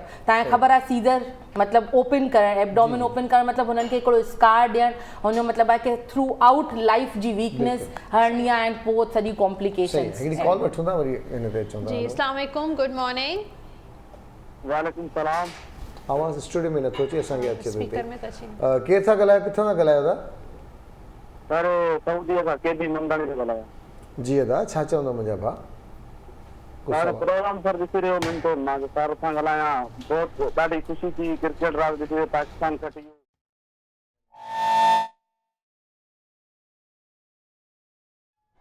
ज़बरदस्त इहो ऐलान हो असांजो त असांखे ख़ुशी थी तव्हांखे ख़ुशी थी असांखे बि ख़ुशी थी स्पीकर मां आवाज़ अची ॿुधायो जी अदा हेलो ख़ुशी थी असांखे क्रिकेट सर ॾिसी आराम शरीर में वेठा ॾाढी दुआयूं घुरिजे चलो ॾाढो सुठो अदा इनशाला ताला अञा कामयाबी मिलंदियूं वॾी महिरबानी तव्हां यादि कयो जी जी अदा पोइ सवाल हुजे त पुछी सघो था जी सवाल सर कोई सनत आहे सवाल मां ख़बर नहीं हाणे मां जी लाइफ ते तव्हां वेठा आहियो मां ठीकु आहे वॾी महिरबानी अदा तव्हां शामिल थिया वरी महिरबानी तव्हां असांजे प्रोग्राम में शामिलु थिया। अच्छा डॉक्टर साहिबा खां असांजो इहो ई सुवालु आहे डॉक्टर साहिबु, मां अक्सर चवंदो आहियां पंहिंजी सभिनी भेनरुनि खे ख़ासि तौर ते जेके प्रोफेशनल फील्ड्स आहिनि, इवन तव्हां पंहिंजे मेडिकल में ॾिसो तव्हांखे खोड़ अहिड़ियूं असांजूं भेनरूं मिलंदियूं जेके पंहिंजी प्रोफेशनल फील्ड MBBS थी वई, वरी हुन खां पोइ FCPS ते हलिया विया, वरी ॿियूं डिग्रीज़ ॾियां प्रोफेशनल लाइफ खे वठी करे हुनजो एज वॾी थी वञे थी, पोइ शादी कनि थियूं, पोइ जेके ॿार ॼमनि था उन में कॉम्प्लिकेशन्स थियनि थियूं। कहिड़ी एज ताईं शादी करणु खपे? ऐं हिननि जी ॻाल्हि कई त 20+ में त आउं चवंदुसि 30 खां पोइ बि त वरी कॉम्प्लिकेशन्स वधनि थियूं न औरतुनि जे लाइ, या न? 35 is the cut off point के फीमेल्स जा जेके एग्स हूंदा आहिनि उन्हनि जी क्वालिटी ख़राब थी वेंदी आहे, हुननि जी क्वांटिटी रिड्यूस थी वेंदी आहे, ओवेरियन रिजर्व घटि थी वेंदो आहे। त 35 जेके मतिलबु बुकेश में या असां जेको ॾिसूं था 35 is the cut off point. 35 years ताईं जेको आहे हू मतिलबु शादी करे ऐं पंहिंजी फैमिली खे कंप्लीट करे त बहितर आहे। आफ्टर 35 जेको आहे कंप्लीट या एट 35 जेकी आहे न उन खां पोइ ॿारनि में एबनॉर्मेलिटीज़ जा चांसिस वधी वेंदा आहिनि, फीमेल जा एग्स जेके आहिनि उहे रिड्यूस थी वेंदा आहिनि, उन खां पोइ उन्हनि जी क्वालिटी ख़राब थी वेंदी आहे। ऐं उहे इशूज़ जेके असां लिकाइण जी कोशिशि कंदा आहियूं, ॻाल्हाइण खां थोरो कीॿाईंदा आहियूं, पर जेसीं ताईं ॻाल्हाईंदासीं न, जेसीं ताईं ढकु न हटाईंदासीं तेसीं ताईं उहा धप या अंदरि में रहंदी या उन जाइ ते रहंदी जिथे जंहिंजो प्रॉपर इलाजु नथो कयो वञे। पोइ उहे जेके सूर वधी पोइ नासूरनि में तब्दील थी वेंदा आहिनि। त बहितरु इहो आहे त वक़्त सिर सभु शयूं कजनि त वधीक बहितरु आहे। डॉक्टर ममतू साहिबा असां सां गॾु मौजूदु आहे, डॉक्टर ममतू भाई लाखानी, ऐं उन सां गॾु जेके गायनाकोलॉजिस्ट आहिनि, ऐं डॉक्टर जयप्रकाश साहिब आहिनि जेके यूरोलॉजिस्ट आहिनि। हिकु दफ़ो ॿीहर साईं, ऐं तव्हां खां शुरूआति कंदुमि, वरी असां डॉक्टर साहिबा ॾे अचूं था। नंढनि ॿारनि खे इशू थींदो आहे साड़े जो न, स्पेशली जॾहिं ॿार शिकायत कंदो आहे पंहिंजे वालिदिन सां त मूंखे पेशाब में साड़ो थो थिए, नंढी हुजे नंढो हुजे, त पोइ हू हलंदा आहिनि कची लस्सी वारे पासे ॾांहुं, जेको मूंखे जेसीं ताईं यादि थो बीहे त असांजे ॻोठनि में इहा प्रैक्टिस हूंदी आहे त कची लस्सी पीआरियो ॿारनि खे त पथरी ख़तमु थींदी, साड़ा ख़तमु थी वेंदा या कुझु अहिड़ो। केसीं ताईं इहे ॻाल्हियूं ठीकु आहिनि जेके माण्हू अफोर्ड नथा करे सघनि, जेके माण्हू पहुची नथा सघनि? साईं कची लस्सी पीअणु ॾाढी सुठी आहे, असां उतां पीअंदा रहंदा आहियूं ऐं पीअंदा बि आहियूं।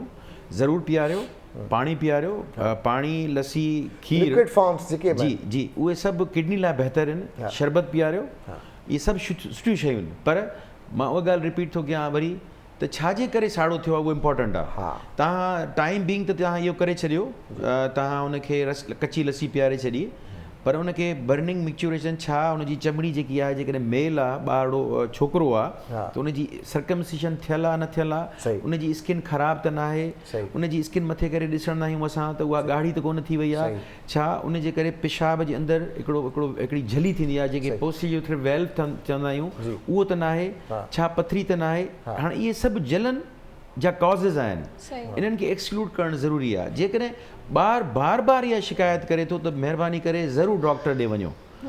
सिर्फ़ु छोटी क्लिनिक तां डॉक्टर खे ॾेखारे ऐं या मेडिकल स्टोर तां दवा वठी उहा काफ़ी न आहे।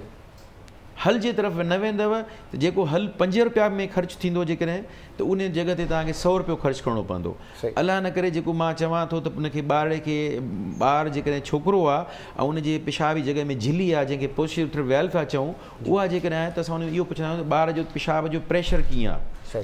प्रेशर जेकॾहिं कंफर्टेबल आहे ऐं जलन न आहे, ॻाढ़ा जेकी आहे उहा सेटल डाउन थी वई आहे, स्किन मथे प्रॉपर नमूने सां थिए थी, त तव्हां उन खां पोइ बि तव्हां भले कंटिन्यू कयो, उनखे कची लस्सी पीआरियो, पाणी पीआरियो, सभु कुझु कयो, पर हिकु दफ़ो ज़रूरु डॉक्टर खे ॾेखारणु ज़रूरी आहे। ॾेखारणु तमामु ज़रूरी आहे, सही ॻाल्हि आहे। अच्छा, इन सां रिलेटेड हिकिड़ो इम्पोर्टेंट इशू आहे जेको अॼु मां चाहियां थो हिते डिस्कस कयूं पाण,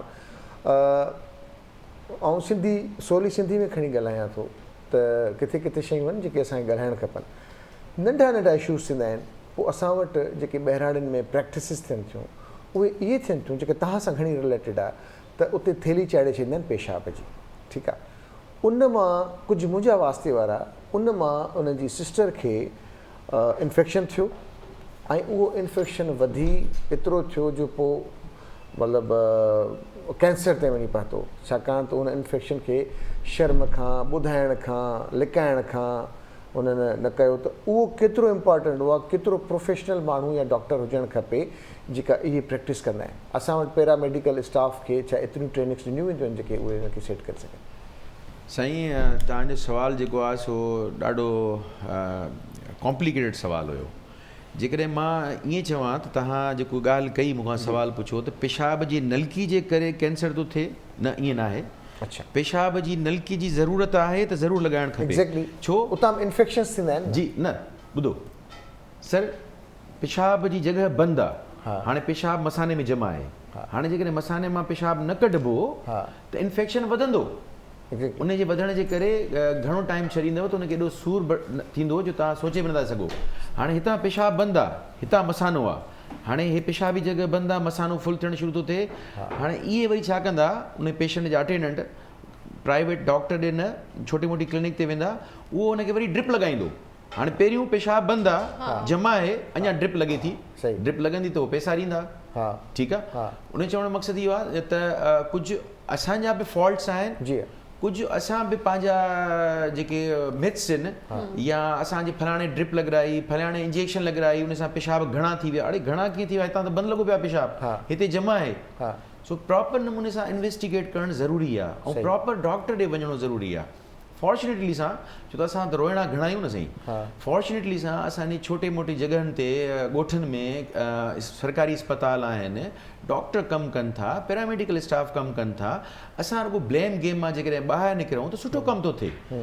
मां पंहिंजी रिस्पॉन्सिबिलिटी त पूरी कयां त पोइ ॿिए खे चवां त तूं ख़राबु आहे, मां पंहिंजी त रिस्पॉन्सिबिलिटी पूरी कयां त असांजा staff, paramedical staff, nurses, doctor जेके बि क्लिनिक्स आहिनि सही नमूने सां सुठो कमु था कनि, उन्हनि खे प्रॉपर नमूने सां फॉलो कनि। हाणे हिन पेशेंट खे जंहिंजो मसानो भरियो पियो आहे, पेशाबी जॻह बंदि आहे, त हाणे हिनखे नलकी लॻाइणु ज़रूरी आहे। पर मां चवां थो सर तव्हां जवाबु ॾे वरी, हाणे नलकी जेकी लॻी वई, हाणे इम्पोर्टेंट इहो आहे त नलकी लॻी छो, हाणे लॻण छो खे इन्वेस्टिगेट कंदासीं, अल्ट्रासाउंड करे ॾिसंदासीं, पेशाब जी टेस्ट कंदासीं। जेकॾहिं उनखे नलकी लॻण जो रीज़न इहो हुयो त हुनजे मसाने में पथर हुयो, त उनजे करे नलकी लॻी वई। हाणे मसाने जी पथर जो इलाजु थींदो, माना साइज़ जे हिसाब सां ऑपरेशन थींदो। हाणे ऑपरेशन लेज़र जो बि थींदो आहे, कट जो बि थींदो आहे। हिकिड़ो ॿियो बाबा आहे जंहिंखे नलकी लॻी वई, उनजो उमिरि 50 खां मथे आहे, त उनजो मोस्ट प्रॉब्ली उनखे गुदूद वधियल आहे, जंहिंखे प्रोस्टेट चवंदा आहियूं, उन जे करे बि उनखे नलकी लॻी आहे। जेकॾहिं मसानो उनजो भरियल आहे, पेशाब नथो करे सघे, टिप टिप पेशाब करे थो, ऐं मसाने में सूर थिए थो, ऐं डॉक्टर उते ॾिसे थो, बाबा एग्ज़ामिन करे थो त हा मसानो भरियल आहे, त उनखे ज़रूरु नलकी लॻाइणु खपे। असां वटि मरीज़ ईंदा आहिनि, हाणे मूं वटि हिकिड़ी फीमेल आई आहे जेकी 50 साल जी उमिरि आहे, 50 साल खां पोइ मेंस्ट्रुअल साइकिल न अचण जे करे उहा पेशाबी जॻह स्टेनोसिस थी वेंदी आहे। हाणे उनजो 500 यूरिन मसाने में भरियो पियो आहे, खणी घुमाईंदी थी हुते 2-3 महीननि खां, पर छा आहे जो पेशेंट डायबिटिक आहे त उनखे पेन नथो थिए, त डायबिटिक खे पेन न थींदो आहे। उनखे जंहिंमहिल मां एग्ज़ामिन कयो, अल्ट्रासाउंड उनजो ॾिठो, उनजी क्रेटिनिन वधियल हुयो, उनखे मां चयो बाबा नलकी न लॻाईंदी आहे, डायलिसिस में वेंदी आहे बाबा। नलकी लॻाइण सां तव्हां वारो सुवालु सर त इन्फेक्शन थी पवंदो, उनखे चयोसीं इन्फेक्शन न लॻाईंदी त उहो इन्फेक्शन वधीक ख़राबु थींदो। हे जेकी नलकी आहे तुंहिंजी टेम्परेरी आहे, पोइ कुझु टाइम खां पोइ कढी छॾींदासीं। तो नलकी लॻाइण बि सुठी ॻाल्हि आहे, जेकी ज़रूरत हूंदी उन मुताबिक़ डॉक्टर पैरामेडिकल स्टाफ फ़ैसिलो कंदो। सही, ठीकु आहे। अच्छा डॉक्टर ममतो, इहो ॿुधायो कि सी सेक्शन जा केतिरा केसिस वधंदा वञनि, ऐं हाणे पहिरीं जेके नॉर्मल डिलीवरीज़ इलाही थींदियूं हुयूं, हाणे सी सेक्शन इलाही पियो वधे, हिन जो रीज़न छा आहे, कॉज़िस छा आहिनि? सभिनी खां पहिरियों जेको मतिलबु अॼुकल्ह सिज़ेरियन सेक्शन जो रेट वधियो आहे, उनजो इहो रीज़न आहे कि मदर पाण इहो चाहे थी त असांजो सीज़र कयो वञे। मतिलबु मां जॾहिं हॉस्पिटल में अचां थी ऐं पेशेंट सां मतिलबु ॻाल्हायां थी, डिस्कस कयां थी, जीअं जीअं पेशेंट पंहिंजो फॉलोअप कराईंदा था अचनि, माना जीअं आख़िरी 4 हफ़्ता जेके बचनि था 36 खां 40 वीक्स ताईं प्राइमरी ग्रेविडा कोशिशि करे, त असां पोइ सूर बर्दाश्त न करे सघंदासीं। ऐं मतिलबु अहिड़ो मतिलबु सोचीनि थियूं त भई अलाए कहिड़ा पेन थींदा, अलाए साइकोलॉजिकली एतिरो हू थी वञनि कि तव्हां असांजो न इलेक्टिव सीज़र कयो। मतिलबु मैटर्नल विश ते असां मतिलबु सीज़र करण ते कॾहिं कॾहिं बिल्कुलु मतिलबु हू थी वेंदा आहियूं कि असांजे घर वारे खे तव्हां कन्विंस कयो त जेकॾहिं हिननि सीज़र न थियो हिनजो त माउ खे ॿार खे ॿिन्ही खे ख़तरो आहे। हा बिल्कुलु मतिलबु असां चवंदासीं त चवंदियूं हुन तव्हां डॉक्टर असांजे घर वारे खे तव्हां चओ, इहो चओ, इहो इवन अची करे असांखे मूंसां बि थी चुको आहे कि मुंहिंजी फर्स्ट प्रेगनेंसी हुई त मूं सी सेक्शन ई पाण करायो ॾिसो मैटर्नल कॉलर आहिनि असां सां गॾु, पोइ तव्हां हेलो अस्सलाम वालेकुम, गुड मॉर्निंग। वालेकुम सलाम। केरु साईं, किथां खां? साईं मोहम्मद आशिम बुरुली शाकिरीन खां। जी अदा, छा चवंदा? अदा मुंहिंजो नंढड़ो आहे 11 साल जो। ओके। वो राति जो पेशाब करे तो बिस्तरे में। ठीक है। काफ़ी डॉक्टरनि खे ॾेखारियो लेकिन फ़ाइदो न थियो थिए। मुंहिंजो डॉक्टर साहब वेठो आहे त मूंखे पुछोसि त हिनजो को मसइलो आहे ॿुधाए। 11 साल उमिरि अथव। ठीकु आहे डॉक्टर साहिबु ओके साईं, तव्हांखे ॿुधाइण जो जवाबु ॾिता। ठीकु असीं ॾाढो इम्पोर्टेंट सुवालु हुयो जेको असांखे डिस्कशन में रहिजी वियो, जेको मां डॉक्टर साहब मैडम खे मोकिलिया हुया क्वेश्चन डिस्कस बि कयोसीं पाण में, त इहो ॾाढो इम्पोर्टेंट आहे। उहो सिर्फ़ु न 11 सालनि जो ॿारु जेको मेल आहे, पर अहिड़ा असां वटि मरीज़ ईंदा आहिनि जेके वॾियूं औरतूं या वॾा मर्द, उन्हनि जो पेशाब राति जे टाइम में निकिरी वेंदो आहे। पोइ असां हुनखे सिंपली एडवाइस कंदासीं, जंहिं अधे फ़ोन कई आहे उनजी स्पेशली घरवारी खे चवे ऐं पाण त ॿार खे राति जो 8-9 बजे खां पोइ पाणी नाहे पीआरणो। पाणी न पीआरींदो त छा न थींदो, पेशाब न ठहंदो। ऐं कहिड़ो बि लिक्विड, आई थिंक खीर बि न पीआरिजे। उन में तव्हांजो पाणी, जूस, चांहि, दूध, लस्सी इहे सभु थी विया, उहे तव्हां कोशिशि कयो त 8 बजे खां पोइ न ॾियो। ठीकु आहे। ऐं जेॾी महिल ॿारु सुम्हे त उनखे इहो इंस्ट्रक्शन्स ॾियणी आहे त बाबा पाणी पी नाहे सुम्हणो। ठीकु आहे। अच्छा, जेकॾहिं ॿारु सुम्हे थो त उनखे ज़रूरु इहो चवणो आहे माउ पीउ खे, छो त उहो रोज़ु बिस्तरो ख़राबु थो करे, उहो रोज़ु पंहिंजो जेको आहे ड्रेस ख़राबु थो करे, त इहा माउ पीउ जी रिस्पॉन्सिबिलिटी वधे थी त ॿारु जेॾी महिल माउ पीउ सुम्हे त वरी उनखे उथारे पेशाब कराए। हिकु ॿ, उनजी कॉन्स्टिपेशन खे ट्रीट करे। कब्ज़ी जेकॾहिं आहे, अक्सर करे आम कब्ज़ी थिए थी पई त उन में कब्ज़ी बि ठीकु करणी आहे। ठीकु आहे। ॿियो मुंहिंजी सलाह हूंदी हिन अधे खे जंहिं फ़ोन कई आहे त भरिसां मुंहिंजे इलाइक़े में इन जो अल्ट्रासाउंड कराइणो ज़रूरी आहे, त मसां पेशाब करण खां पहिरियों, पेशाब करण खां बाद में छा हुनजो मसाने में ज़्यादा पेशाब त नथो रहे। कुझु अहिड़ियूं डिज़ीज़ थींदियूं आहिनि जंहिंमें मसाने में पेशाब ज़्यादा रहण जे करे पेशाब प्रॉपर नमूने सां नथो करे त उनजो पेशाब निकिरी थो वञे। सही। जीअं मां अॻु में ज़िक्र कयो त पेशाबी जॻह ते पोस्टीरियर वेल्व जेकॾहिं आहे, हिकिड़ी झिली थिए थी पेशाबी जॻह ते, उन में पेशाब पुठियां रुकिजे थो, प्रॉपर नमूने सां नथो अचे, त पोइ राति जे टाइम में घणो जमा थी थो वञे ऐं उनजो निकिरी थो वञे। अच्छा। ॿियो, असां वॾनि में बि इहो एडवाइस कंदा आहियूं त डायबिटिक त न आहे, शुगर त न आहे उनखे, शुगर जेकॾहिं आहे त उनखे कंट्रोल करिणो आहे, उनखे बि ईअं इंटेक जी एडवाइस कंदा आहियूं त इंटेक न वठे। त इन पेशेंट जो ॿारड़े जो अल्ट्रासाउंड थियणु खपे, पेशाब जी टेस्ट थियणु खपे ऐं शुगर जी टेस्ट थियणु खपे, त ख़बर पवंदी त एक्चुअल पोज़ीशन छा आहे। ऐं इम्पॉर्टेंट इहो आहे त वाटर इंटेक जे घणो न आहे ॾियणो राति जे टाइम में, जेको मां वरी रिपीट थो कयां। असां वटि इहो अक्सर करे सुवाल हूंदा, साईं पोइ राति जे टाइम में त असांजा गुर्दा न सुकी वेंदा? अड़े बाबा तूं डेली त पाणी पी न, तूं सुबुह जो 8 खां वठी वेंदे तूं 9-10 बजे ताणी पी, 2-3 घंटनि में वॾो जेकॾहिं आहे त हिकिड़ो गिलास पीए, जेकॾहिं नंढो आहे त अधु गिलास पाणी पीए। त इन करे असां इम्पोर्टेंट मैसेज इहो हूंदी आहे, जीअं हाणे थोरी मौसम चेंज थी थिए, बाबा सर्दी आहे, सर्दी में 6 गिलास, सुबुह 8 खां वठी वेंदे राति जो 9 बजे ताणी, गर्मी में 10 खां 12 गिलास। जेकॾहिं तव्हांजो प्रोफेशन हार्ड वर्किंग आहे, जंहिंमें पसीनो तव्हांजो घणो थो निकिरे, त 2-3 गिलास वधीक पियो। सही। त पाणी न घटि न वधि। त कहिड़ी एज में, ॿार जी कहिड़ी एज में पाण खे थोरो कॉशियस हुअणु घुरिजे? ॿार जी हर एज कॉशियस आहे में थियणु खपे, नंढे जी बि कॉशियस थियणु खपे, वॾे जो बि कॉशियस खपे। को जो बि प्रॉब्लम आहे उहो तव्हां प्रॉपर नमूने सां डॉक्टर खे ॾेखारियो, चेक करायो। आई एम श्योर, मां हिते वेही या बिल्कुलु श्योरिटी सां थो चवां, ड्राड़ नथो हणां, तव्हांजे इलाइक़नि में जेके जेके डॉक्टर आहिनि, जेके स्टाफ आहिनि, उहे प्रॉपर नमूने सां ॾिसनि था। महिरबानी करे पंहिंजे मथां जेके हिकिड़ी स्क्रीन ब्लैक चाढ़े छॾी आहे तव्हां, त हे ग़लति माण्हू आहे, हिन ॾिन आहे वञिणो, हे हीअं आहे, जेको असां पंहिंजो इहो कयूं था, ग़लति असां घणो था कंहिंखे चऊं। असां जेकॾहिं गंदु मां हिते फिटी थो कयां त इहा मुंहिंजी रिस्पॉन्सिबिलिटी आहे त मां हिते न फिटी कयां, डस्टबिन में फिटी कयां। इहो गवर्नमेंट जो ॾोह न आहे। जेकॾहिं असां डॉक्टर जे लाइ इंजेक्शन लॻी वई, पेशेंट मरी वियो, अड़े बाबा इंजेक्शन सां मरींदो आहे छा मरीज़? तव्हां जीअं असांजे वॾनि इंजेक्शन्स लॻाइनि, असां लाइ केतिरा पंहिंजा टुका लॻाइनि, असां त न हुआसीं। हा, रिएक्शन थी सघे थो, उहो कैसी बि दवा सां थी सघे थो। वॾी महिरबानी डॉक्टर साहिबु, तव्हां ज़बरदस्त ॻाल्हियूं ॿुधायूं। Thank you very much doctor साहिबा, तव्हांजी वॾी महिरबानी। पाण ॻाल्हायोसीं पिए डॉक्टर ऐं डॉक्टर साहिबा सां, ऐं जेके इशूज़ थियनि था हर घर सां रिलेटेड, उन ते ॻाल्हाइण जी कोशिशि कई। अवेयरनेस आहे जेकी असां बार बार दोहिराइण जी ज़रूरत हूंदी आहे पाण खे ठीकु ॾिसण जे लाइ। त उमेदु आहे जेका प्रैक्टिस डॉक्टर साहिबान ॿुधाई त असांखे नॉर्मल रूटीन में करणु खपे, उन ते पाण अमल कयूं। पाणी जो घणे में घणो इस्तेमालु घणनि बीमारियुनि खां असांखे बचाए थो। पाणी ऐं वॉक, इहे ॿई शयूं ज़बरदस्त आहिनि, ऐं ॿिन्ही खे वापराइणु खपे। ॿई मुफ़्त में मिलनि थियूं, पर पाणी मुफ़्त में नथो मिले। वॉक जे लाइ माण्हू हली फिरी सघे थो। पाणी त अॼुकल्ह साफ़ु सुठो पाणी उहो मुफ़्त में न आहे। बहरहाल जेतिरो बि घर में पाणी अवेलेबल आहे उनखे ज़रूरु वापराइणु खपे पीअण जे हवाले सां। ब्रेक खां पोइ पाण अॼु हींअर महिमान असां वटि जेके मौजूदु आहिनि, पाण ॻाल्हाईंदासीं त दुनिया में इन्वेस्टमेंट्स कीअं थींदियूं, केतिरियूं थींदियूं, इदारा कंदा आहिनि, फ़र्द कीअं कनि न कनि, प्रॉपर्टीज़ घणा वठंदा आहिनि, घणा डॉलर्स वठंदा आहिनि, घणा सोन वठंदा आहिनि, घणा जेके मुख़्तलिफ़ वॾियूं वॾियूं फर्म्स में पंहिंजी इन्वेस्टमेंट्स लॻाईंदा आहिनि। सो अॼु पाण उन ते ॻाल्हाइण जी कोशिशि कयूं था त आख़िर इहे जेके इन्वेस्टमेंट आहिनि, या कहिड़े तरीक़े सां प्रॉपर इदारा आहिनि, एप्लीकेशन्स आहिनि, अॼुकल्ह दुनिया घणनि पासे वञे पई, छा करणु खपे, उन लाइ असां वटि मौजूदु आहिनि K-Trail जा चेयरमैन आहिनि अली फरीद ख्वाजा साहब सां कचहरी कंदा। अस्सलाम वालेकुम अली भाई, कैसे हैं आप? ठीक है, वेलकम कहते हैं आपको पेंजी मॉर्निंग में। थैंक यू आपने बुलाया। अली भाई, KSB सिक्योरिटीज़ क्या है ये? पहले तो आप हमें डिटेल में समझाएं, हमारे देखने वालों को, तमाम लोगों को। जी, हम स्टॉक ब्रोकरेज है, पाकिस्तान का सबसे पुराना स्टॉक ब्रोकरेज है, जिसके थ्रू हमारे क्लाइंट्स जो ज़्यादातर बड़े बड़े banks, insurance companies, asset management companies, Pakistan के अमीर तरीन लोग हमें यूज़ करते हैं फॉर इन्वेस्टिंग इन स्टॉक्स। ये स्टॉक्स वो हैं, वो कंपनीज़ है जो पाकिस्तान स्टॉक एक्सचेंज में लिस्टेड है, और ये पाकिस्तान की टॉप कंपनीज़ है जो पाकिस्तान स्टॉक एक्सचेंज में लिस्टेड है। ज़्यादातर हमारे जो क्लाइंट्स हैं वो बड़े बड़े इंस्टीट्यूशंस और बैंक्स हैं और ग्लोबल इंस्टीट्यूशंस हैं। मगर अब हमारी ऐप K-Trade के थ्रू पाकिस्तान का हर शहरी पाकिस्तान की टॉप कंपनीज़ में अपनी सरमायाकारी कर सकता है और उसके नफ़े और नुकसान में हिस्सेदार बन सकता है। तो इसको किस तरीके से इस्तेमाल किया जाता है?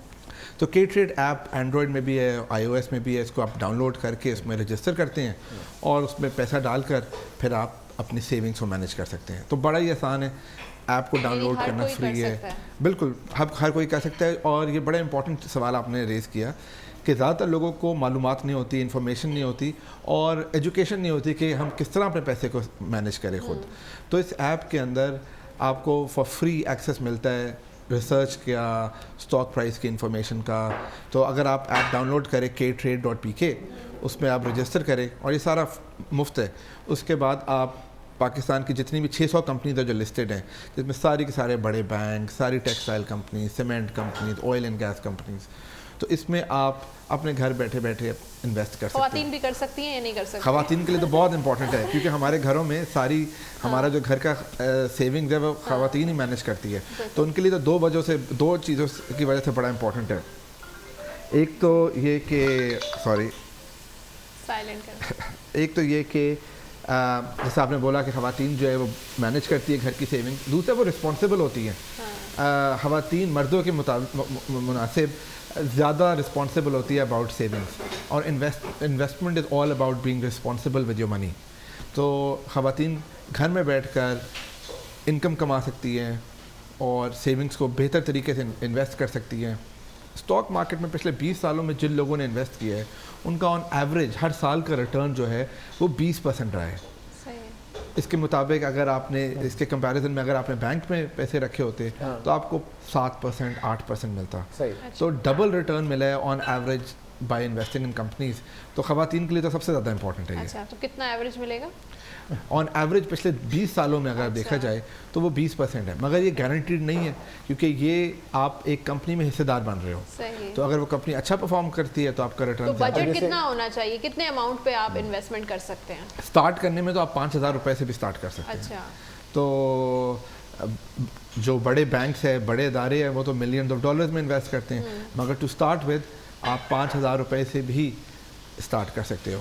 तो मेरी तो लोगों को रिकमेंडेशन यही होगी कि थोड़ा थोड़ा सेव करें और बेस्ट कंपनी सेलेक्ट करें जो आपको अच्छी लगती हो, जिसमें आप उनके हिस्सेदार बनना चाहते हो। आजकल जैसे सोना, डॉलर और पेट्रोल महंगा होता जा रहा है, तो आप पहले ख़रीद सकते हैं कि भाई एक हफ्ते के बाद या 4 दिन के बाद पेट्रोल महंगा होगा, नहीं होगा, तो आपने कुछ लेके रख लिया, कुछ सोने में इन्वेस्टमेंट कर लिया। कल एक दिन में सोने के भाव में जो इजाफा हुआ है वो 6,300 रुपये बढ़ गया है एक दिन में। बिल्कुल।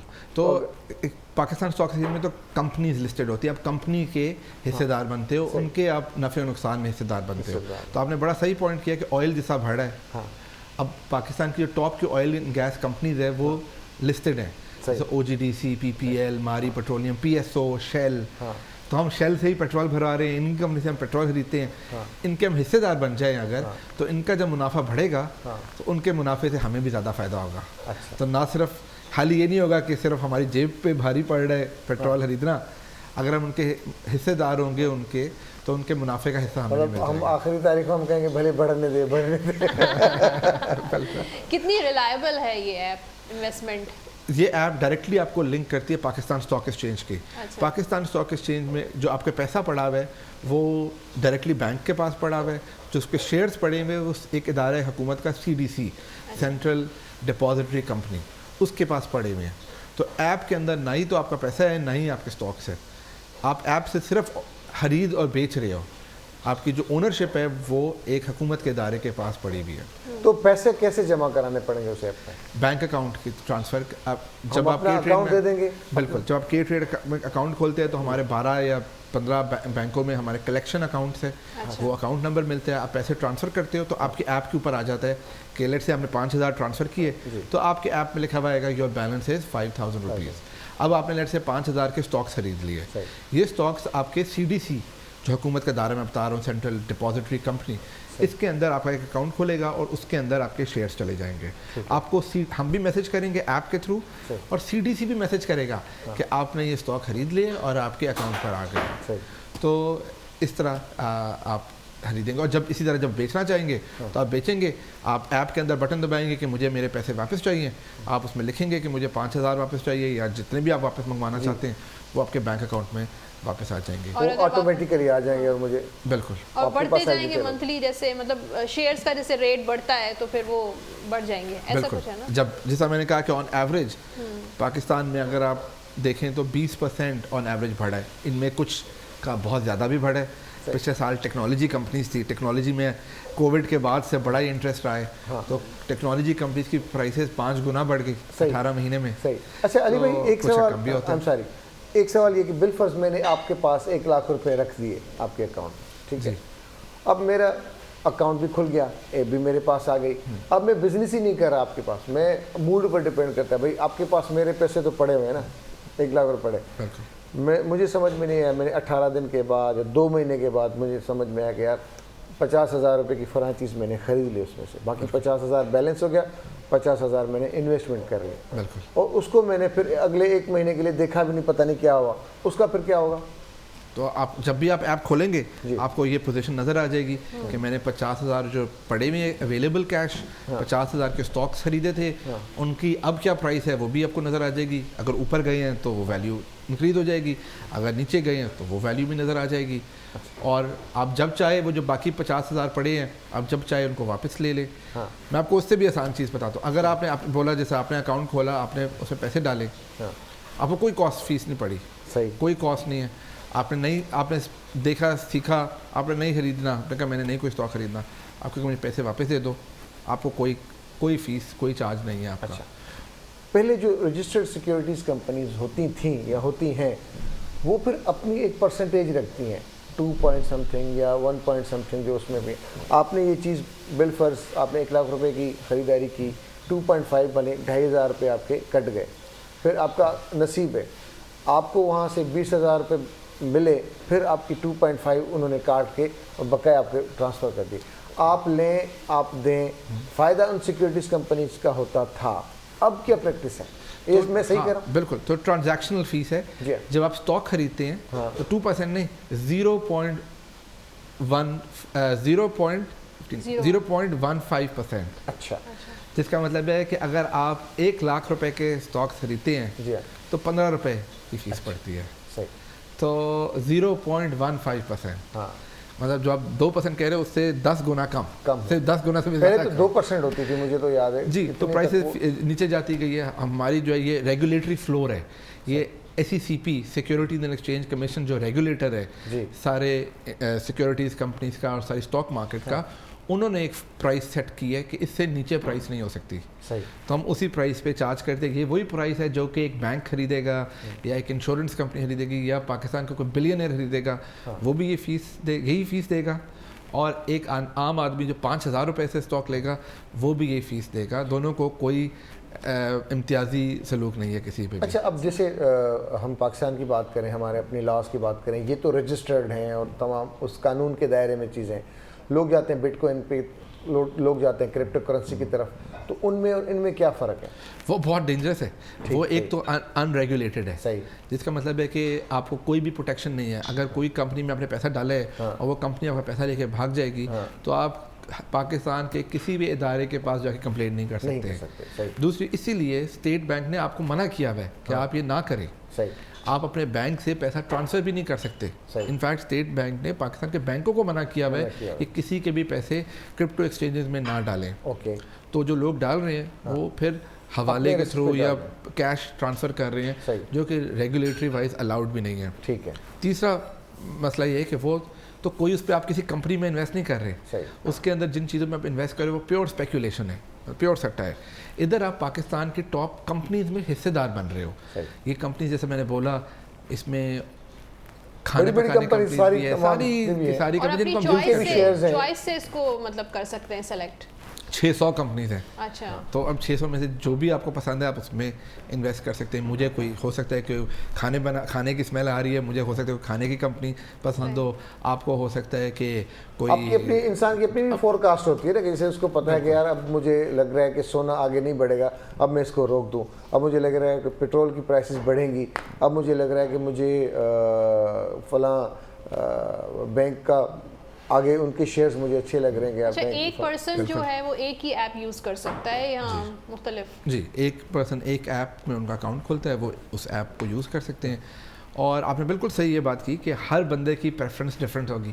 مجھے ہو سکتا ہے ٹیکنالوجی کمپنیز اچھی لگتی ہو, آپ کو لگتا ہے کہ آپ کو پتہ ہے ایپل اور بڑھے گا یا سیمسنگ کے شیئرز بڑھ جائیں گے. جی, تو وہ پاکستان میں لسٹڈ نہیں ہے. نہیں, لیکن مگر جو بھی پاکستان میں وہ اپنے اس کے حساب سے. میرے والد صاحب گھر بنا رہے تھے تو ان کو بڑی شکایت تھی کہ دیکھیں جی یہ سیمنٹ کی پرائسز بڑھ رہی ہے, اسٹیل کی پرائسز بڑھ رہی ہے, تو ان کو وہ چاہتے تھے کہ اسٹیل اس کے حصے دار بن جاؤ, کیونکہ ان کو فیل ہو رہا تھا کہ یار گھر بنا رہا ہوں اور پرائسز کیسی اوپر سے اوپر جا رہی ہے. صحیح بات ہے, صحیح بات ہے. ہم کال لے لیتے ہیں پھر ہم آپ کے پاس. ہیلو, السلام علیکم, گڈ مارننگ. وعلیکم السلام, گڈ مارننگ. علامہ دعا تھی گلائے حیدرآباد کا. کیردی دعا تھی گلائے حیدرآباد کا. دعا جی, دعا چھا چندا.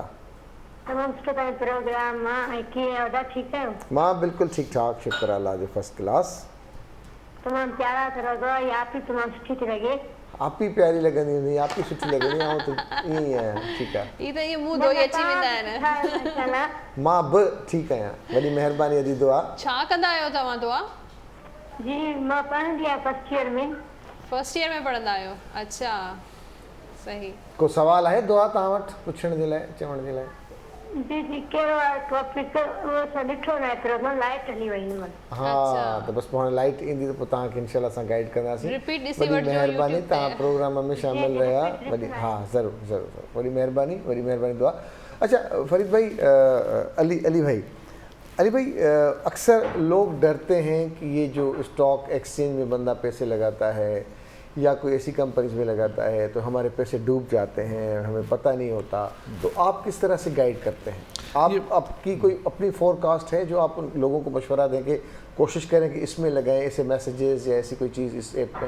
जी, ऐप के अंदर रिसर्च तो सारी मौजूद है, कंपनीज की इन्फॉर्मेशन सारी मौजूद है, मगर हम नहीं चाहते कि हम, क्योंकि जैसे हमने बात की कि आपकी प्रेफरेंस डिफरेंट होगी, हो सकता है मेरी प्रेफरेंस डिफरेंट हो, तो इसलिए लोगों को जब आप कंपनीज में इन्वेस्टमेंट कर रहे हो तो आप हिस्सेदार बन रहे हो उस कंपनी के, तो आपको हिस्सेदार उसी बिज़नेस का बनना चाहिए जिसको आपको नॉलेज है, शौक़ है और आप उसको बिज़नेस को बैक करना चाहते हो. तो इसलिए आपको किसी और की फोरकास्ट में नहीं जाना चाहिए. तो और जो आपने पहले बोला ना कि लोगों का पैसा डूब जाता है, वो नॉर्मली नहीं डूब सकता. ये लोगों को मिस इन्फॉर्मेशन इसलिए होती है क्योंकि ज़्यादातर लोग जो है वो क्रिप्टो पे या अनऑथराइज लोगों के पास जाके, जो लोग उनको कहते हैं कि भाई मुझे पैसा दे दो और मैं तुम्हें बता दूंगा कि किस तरह अमीर होना है. तो स्टॉक एक्सचेंज वो चीज़ नहीं है. स्टॉक एक्सचेंज एक मार्केट है जिसमें जाकर आप बिजनेसेस के, बड़े बड़े बिजनेसेस के हिस्सेदार बन सकते हो. और जब आप उनके हिस्सेदार बनोगे तो अगर उनका नुकसान भी हुआ तो आपका पैसा, पाकिस्तान में शायद बड़ी कम ही कंपनीज है जो कि बिल्कुल ही ज़ीरो पे गई हैं, वरना बाकी सारी कंपनीज जो है वो पिछले 50-60 सालों से ही ऑपरेट कर रही हैं और ऊपर से ऊपर जाती जा रही हैं. इसको आसान समझने के लिए बिलफर्ज मुझ में होल्डिंग पावर है, मैंने 1 लाख रुपए लगा दिए फलां XYZ जो सीमेंट कंपनी है उस पर, वो पहले उसके शेयर्स थे 50 रुपए के, मैंने उस पर 1 लाख रुपए लगाया, वो शेयर्स चले गए 20 रुपए पे. ठीक है, बिल्कुल. तो अब मुझ में होल्डिंग पावर है, तो मैं क्या इंतज़ार करूं कि भाई पहले तो उसको 50 तक आने दूं और उसके बाद फिर वो 55 पे आएगा तो फिर मैं बेचूंगा, वरना मेरे पड़े रहे 20. बिल्कुल. देखिए, जब आप उसी तरह जब आप बिज़नेस करते हैं तो आप बिज़नेस करते ये तो नहीं कि मैं 3 दिन के बाद बिज़नेस से निकल जाऊंगा. आपने बिल्कुल सही कहा कि लॉस उन लोगों का होता है जो कि शॉर्ट टर्म ट्रेडिंग शुरू कर देते हैं, जिनके पास होल्डिंग कम होती है। हाँ, और वो कहते हैं कि शॉर्ट टर्म ट्रेडिंग करते हैं कि जैसे नीचे जाता है वो कहते हैं यार ये तो मेरा लॉस हो गया, बेच दो, और लॉस पे बेच जाते हैं। तो इसलिए और फ़ायदा वो उठाते हैं जो कि थोड़ा थोड़ा सेव करते रहते हैं और उन कंपनीज में इन्वेस्ट करते हैं जो उनको अच्छी लगती है, और ओवर लॉन्ग टर्म उनका बहुत ज़्यादा, जैसे मैंने बोला ऑन एवरेज ही 20% रिटर्न है सालाना। तो सीमेंट की आपने बड़ी अच्छी एग्जांपल दी, जिस तरह आजकल कोयले की प्राइसेस इंक्रीज हो गई है, कोयला यूज़ होता है सीमेंट बनाने में, तो सीमेंट स्टॉक्स की प्राइसेस नीचे आ गई। अगर मैं परेशान होकर इसी वक्त बेच दूँ तो मेरा लॉस हो जाएगा, मगर अगर मुझे पता है कि कोयले की प्राइसेस नीचे जाएगी, पाकिस्तान में कंस्ट्रक्शन हो रही है, हर जगह कंस्ट्रक्शन हो रही है, रियल एस्टेट प्राइसेस ऊपर जा रही है, तो इसका मतलब ये है कि डिमांड बढ़ती जाएगी। और जिस तरह हमारी आबादी बढ़ रही है, बड़े शहरों की आबादी बढ़ रही है, तो सीमेंट की डिमांड तो ऊपर से ऊपर जानी है। तो इन कंपनी का जब मुनाफा ज़्यादा होगा तो मेरा भी मुनाफा, उनके साथ साथ मेरा भी मुनाफा हो जाएगा। तो वही आप इन्वेस्टमेंट करें, जब स्टॉक्स में इन्वेस्ट करें तो बड़ी रिस्पॉन्सिबिलिटी के साथ, इसलिए मैंने बोला ख़वातीन जो है ना ये ज़्यादातर अपने पैसों को बड़ी रिस्पॉन्सिबिलिटी के साथ केयर करती हैं। लेकिन इन चीज़ों की नॉलेज भी होना ज़रूरी है ना, कि कौन सी प्राइसेस जो है वो रेज हो रही हैं, कौन सी डाउन जा रही हैं। जी, और ये भी बड़ा मुझे लगता है कि पाकिस्तान में नॉलेज बड़े लोगों के पास है, मगर डर होता है उनको नॉलेज, क्योंकि हम सारे इस्तेमाल करते हैं इन प्रोडक्ट को। ऑयल की जब तेल बढ़ता है, हम पेट्रोल की प्राइसेस बढ़ती है, हम सबको पता होता है, चीनी की कीमत बढ़ती है, हमें पता होता है। तो क्योंकि हम इन सारे प्रोडक्ट्स को, इन सारी कंपनीज को इस्तेमाल करते हैं, खास तौर पे ख़वातीन जो घर में बैठी है उनको तो वाकई इन डिटेल पता होता है कि कौन सी चीज़ ऊपर जा रही है, किस चीज़ की, कौन सा कंपनी, कौन सा प्रोडक्ट बेहतर कर रहा है, तो वो उसमें हिस्सेदार बन के उसका फ़ायदा उठा सकती हैं। तो ये लॉन्ग टर्म इन्वेस्टमेंट है। लॉन्ग टर्म इन्वेस्टमेंट हम इनकरेज करते हैं लोगों को करना। शॉर्ट टर्म इन्वेस्टमेंट में लॉस होते थे लोगों के, वो हम नहीं करना चाहिए। ऐप में क्या ये बात है, बिलफर्स मैं आसान समझने की बात कर रहा हूँ कि मैंने 100 रुपये की चीज़ दी जी, और मैंने उस पर चेक लगा दिया कि ये चीज़ जब 108 रुपये की हो जाए तो ऑटोमेटिकली बिक जाए। जब वो हो जाए, हालांकि मैं दूर हूँ अपने ऐप से, अपनी टेक्नोलॉजी से, मैं किसी ऐसी जगह पर हूँ जहाँ पे ना मेरे पास मोबाइल है, ना इंटरनेट है, ना मुझे पता है कि पता नहीं क्या हुआ मेरे पीछे, लेकिन अगर मैंने उस पर चेक डाल दिया कि भाई मैंने 100 रुपये के लिए जब ये 108 रुपये की हो जाए तो मेरी ऑटोमेटिकली बेच के मेरे अकाउंट्स में पैसे आ जाए। एब्सोल्युटली। तो आप ऐसा भी कर सकते हैं, और लोअर इस पर भी कर सकते हैं कि, मगर मैंने जैसा बोला, मेरी सजेशन हमेशा लोगों को ये होती है कि आप लॉन्ग टर्म इन्वेस्ट करें, थोड़ा थोड़ा करें, हर महीने आप एक हिस्सा आप सेव करते रहें, और उससे आप देखेंगे कि जब नीचे जाएगा तो फिर भी आप खरीद रहे होंगे, ऊपर जाएगा फिर भी खरीद रहे होंगे, तो ओवर टाइम आपका पोर्टफोलियो जो है वो जो पाकिस्तान के इकॉनमी में जो ग्रोथ आती है उससे फ़ायदा उठा सकेगा। और इसी ज़्यादातर सोफिस्टिकेटेड इन्वेस्टर, जो बड़े इन्वेस्टर्स होते हैं, वो हमेशा इस तरह इन्वेस्ट करते हैं, वो शॉर्ट टर्म ट्रेडिंग नहीं कर सकते। और ऐप में आपको सारी अच्छा, एक चीज़ हमने जो बात नहीं की वो है डिविडेंड इनकम। अच्छा, कंपनीज अपने प्रॉफिट का एक हिस्सा इन्वेस्टर्स को देती है, वो हिस्सा आपको बैंक अकाउंट में आ जाता है। पाकिस्तान में ऑन एवरेज जो डिविडेंड इनकम है यही 6% है, जिसका मतलब है कि बेशक आपने एक स्टॉक खरीदा, उसकी प्राइस ऊपर नहीं गई, उसी लेवल पर है, मगर आपको 6% रिटर्न तो आपके बैंक अकाउंट में उनके प्रॉफिट का हिस्सा आ जाएगा सालाना। कुछ कंपनीज का 6 से ज़्यादा है, कुछ का 12, 13, 14, 18% भी है, कुछ का कम भी है। तो जो मुनाफा उनके बड़े शेयर होल्डर्स को जा रहा है, वही मुनाफे का हिस्सा एक छोटे शेयर होल्डर को जा रहा है। तो वो बड़ी इंपॉर्टेंट है डिविडेंड इनकम। अच्छा, इसमें रिस्क कहाँ पर मौजूद होता है, क्योंकि हर दवाई के साइड इफ़ेक्ट्स भी होते हैं, तो हम अपने देखने वालों को ये भी ज़रा बताएं कि अगर वो क्या ऐसा करें या ना करें जिससे उनको रिस्क हो सके। दो बहुत बड़े रिस्क है। एक रिस्क की हम जो भी बात कर रहे हैं कि अपने आप को कंट्रोल करना, अपने इमोशन को कंट्रोल करना, कि ये नहीं हो कि आप हर वक्त ट्रेड कर रहे हो, क्योंकि आपने जैसा बोला जब आप ट्रेड करोगे तो आपको फ़ीस चार्ज होगी जो हमें मिलेगी।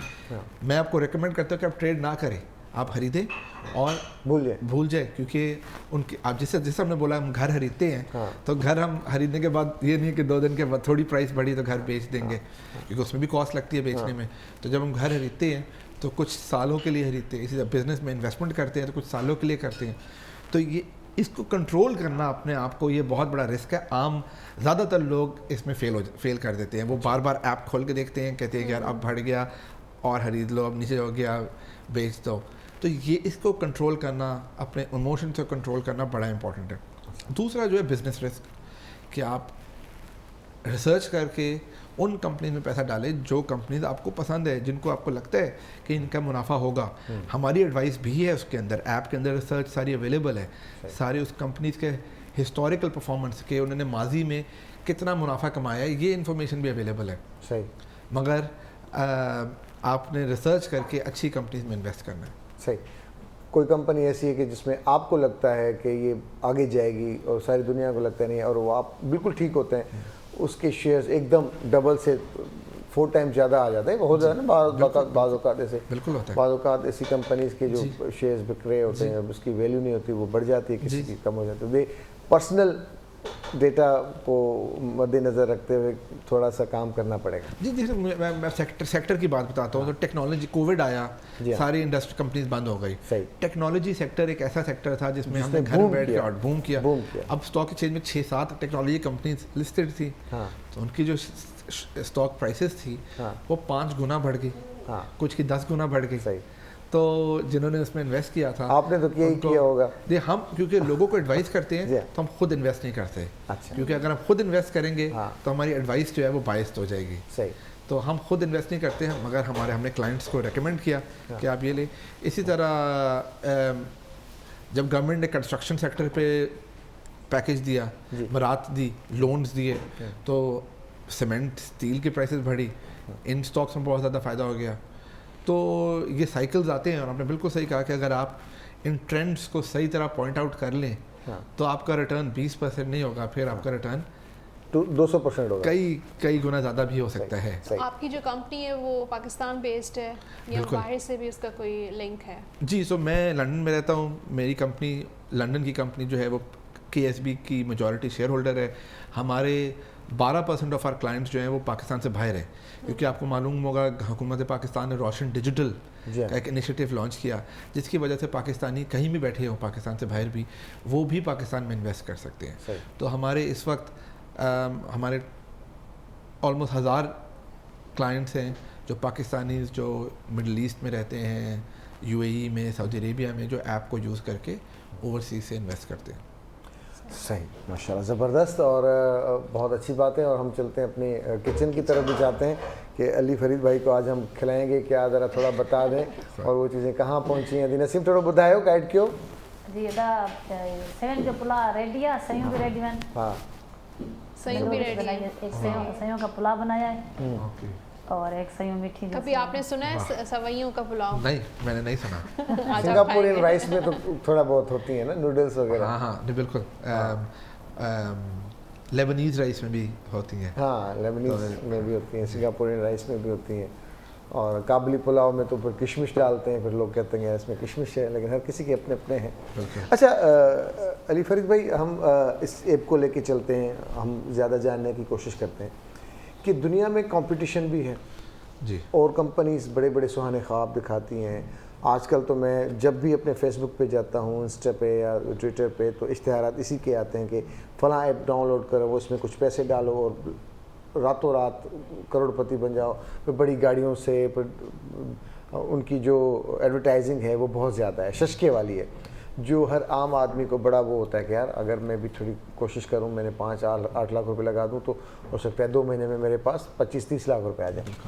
تو یہ کیا ہے اور ہمارے پاس کیا ہے, اس میں کیا ڈفرینس ہے؟ یہ اسکیم ہے اور فراڈ ہے. آپ نے نوٹس کیا ہوگا کہ میں نے ابھی تک جتنی بھی گفتگو کی ہے, میں نے رسپانسبلٹی کی بات کی ہے, اور میں نے یہ کہا کہ جو کمپنی اچھی کرے گی تو اس کے نفع اور نقصان میں آپ کو حصہ داری ملے گی. یہ جو آپ ایپس بتا رہے ہیں, آپ بالکل صحیح کہہ رہے ہیں کہ یہ بہت زیادہ سوشل میڈیا پہ مارکیٹنگ کر رہی ہیں. ششکے بہت زیادہ, یہ سارے ان ریگولیٹڈ انلیگل پروڈکٹس ہیں, جو کہ تو اس لیے جو بھی انویسٹر سرمایہ کاری کرتا ہے کسی کے ساتھ بھی, ان کو پوچھنا چاہیے کہ آپ کیا securities and exchange commission SECP سے ریگولیٹڈ ہیں, اپنا لائسنس دکھائیں. آپ کیا پاکستان اسٹاک ایکسچینج کے ساتھ لائسنس ہے, اپنا لائسنس دکھائیں. کیونکہ اگر وہ نہیں ہے, جو یہ نہیں ہے, اس لیے یہ ایسی اسکیمز اور ایسی انویسٹمنٹ اور ایسی اٹریکشن دکھا سکتی ہیں جو کہ غلط ہے. آپ تو, اور کیونکہ یہ لوگوں کو گریڈ سے उनको अट्रैक्ट कर रहे हैं, लालच दे रहे हैं, और इन्हीं की गलत, इसी पे लोग फंस जाते हैं, इनमें उनका लॉस होता है, और फिर वो कहते हैं कि यार मैंने सरमायाकारी नहीं करनी क्योंकि मेरा लॉस हो गया था। तो बड़ा इंपॉर्टेंट है, मैं बड़ा शुक्र आपका अदा करता हूँ कि आपने ये सवाल मुझसे पूछा, क्योंकि लोगों को ये मालूमात नहीं है। लोग वो एड्स देखते हैं और समझते हैं कि ये भी कोई रेगुलेटेड प्लेटफॉर्म है, तो ये पूछना और देखना बहुत इंपॉर्टेंट है। अच्छा, किसी इन्वेस्टर को किसी गाइडेंस की ज़रूरत हो तो कोई आपका हेल्पलाइन नंबर है? बिल्कुल, तो जो भी ऐप में अकाउंट खोलते हैं उनको एक रिलेशनशिप मैनेजर भी असाइन होता है। ठीक है। तो ना सिर्फ ऐप के बारे में वो एडवाइस ले सकते हैं, वो उनको कॉल करके पाकिस्तान की माशरत के बारे में, उन कंपनीज़ के बारे में भी एडवाइस ले सकता है, डिस्कस कर सकता है कि मुझे ये कंपनी पसंद है जी। तो आपका क्या ख्याल है इनके बारे में, और मैं इतनी सेविंग्स करना चाहता हूँ तो मुझे किस तरह करना चाहिए। तो ये सारी गाइडेंस आपको एक डेडिकेटेड अकाउंट मैनेजर भी असाइन होता है जो आपको दे सकता है। सही। अच्छा, इसकी कोई चार्जेस हैं आपके पास अकाउंट खोलने की, गाइडलाइन की? कोई चार्जेस नहीं है? कोई चार्जेस नहीं। जस्ट अभी डाउनलोड करें ऐप और उसमें कुछ पैसे रखें, मतलब 10,000, 50,000, लाख रुपए। जी, 5,000 से आप स्टार्ट कर सकते हैं। 5,000 रुपये से आप स्टार्ट करें जी, तो शुरू हो जाएं। कम से कम ये करेंगे यार चले मेरे पास, मैं ज़रा देख लूँ, आस्ते आस्ते पहले सीख लूँ, उसके बाद फिर आप अपनी इन्वेस्टमेंट बढ़ाते जाएं। जी, मेरे ख्याल में 2 चीज़ें हैं जिसकी वजह से ये सबके लिए बड़ा इंपॉर्टेंट है करना। जी। एक तो जैसे मैंने बोला कि रिटर्न इसमें आपको ज़्यादा मिलता है बैंकों से। दूसरा जो है, आप पाकिस्तान की इकॉनमी में हिस्सेदार बन जाते हो। तो जब हिस्सेदार बनते हो तो जिस तरह जो महंगाई होती है, या आप उसको ना सिर्फ आपकी जेब में से खर्चा नहीं हो रहा होता, वो आपको उसका फ़ायदा भी होने लग जाता है। तो क्योंकि पाकिस्तान स्टॉक एक्सचेंज में पाकिस्तान की 600 जो टॉप की कंपनीज हर सेक्टर से लिस्टेड है, तो जब आप उसमें सरमाया अपना कर लेते हो, तो जब पाकिस्तान की इकोनॉमिक ग्रोथ होती है तो आपका फ़ायदा होता है। तो जो मुल्क में पेसिमिज्म एक है कि हमें सिर्फ महंगाई लगती है, इंटरेस्ट रेट बढ़ते हैं, रुपी डिप्रीशिएट होता है, हर जगह से हमें हर्ट ही होते हैं। अगर आप इन्वेस्ट किया हुआ है आपने, तो जब रुपी डिप्रीशिएट होता है, लेट्स से रुपये की वैल्यू डॉलर के अगेंस्ट कम होती है, तो हमारी एक्सपोर्ट्स बढ़ जाती हैं। तो अगर आपने टेक्सटाइल में इन्वेस्ट किया हुआ है या टेक्नोलॉजी कंपनीज में इन्वेस्ट किया तो आपका फ़ायदा होता है। तो आप, ये नहीं है कि सिर्फ आप पिसे जा रहे हैं, आप पाकिस्तान की इकॉनमी के हिस्सेदार बन जाते हैं। तो ये 2 रीज़न की वजह से मेरे ख्याल में सबको इन्वेस्ट करना चाहिए और सीखना चाहिए कि किस तरह इन्वेस्टमेंट किस तरह होती है। बहुत शुक्रिया, बहुत अच्छा लगा, और हमने आज जानने की कोशिश की कि online business, online investment, online पैसे कैसे कमाए जा सकते हैं। आस्ते आस्ते अभी हम क्योंकि इनिशियल स्टेज पर हैं, और आप जैसे दोस्त आएंगे और माहिराना हमें मशवरे देंगे, तो इंशाअल्लाह ताला इस टेक्नोलॉजी को मद्देनज़र रखते हुए तमाम लोग अच्छी इन्वेस्टमेंट करके अच्छा प्रॉफिट कमा सकते हैं। Thank you very much Ali Fari साहब, बहुत शुक्रिया, आप हमारे प्रोग्राम में। अदी नसीम डिश आउट थी वही, पेपर आउट थी ना, असां डिश आउट कंदा आहियूं दोस्त, है ना? ज़बरदस्त जी। दोस्तों सां गॾु असांजो जेको प्रोग्राम पुॼाणी ते पहुतो आहे, पंहिंजी मेज़बानी खे ॾींदा इजाज़त, दुआ में कंदा यादि तेसीं ताईं अल्लाह हाफ़िज़। अल्लाह हाफ़िज़।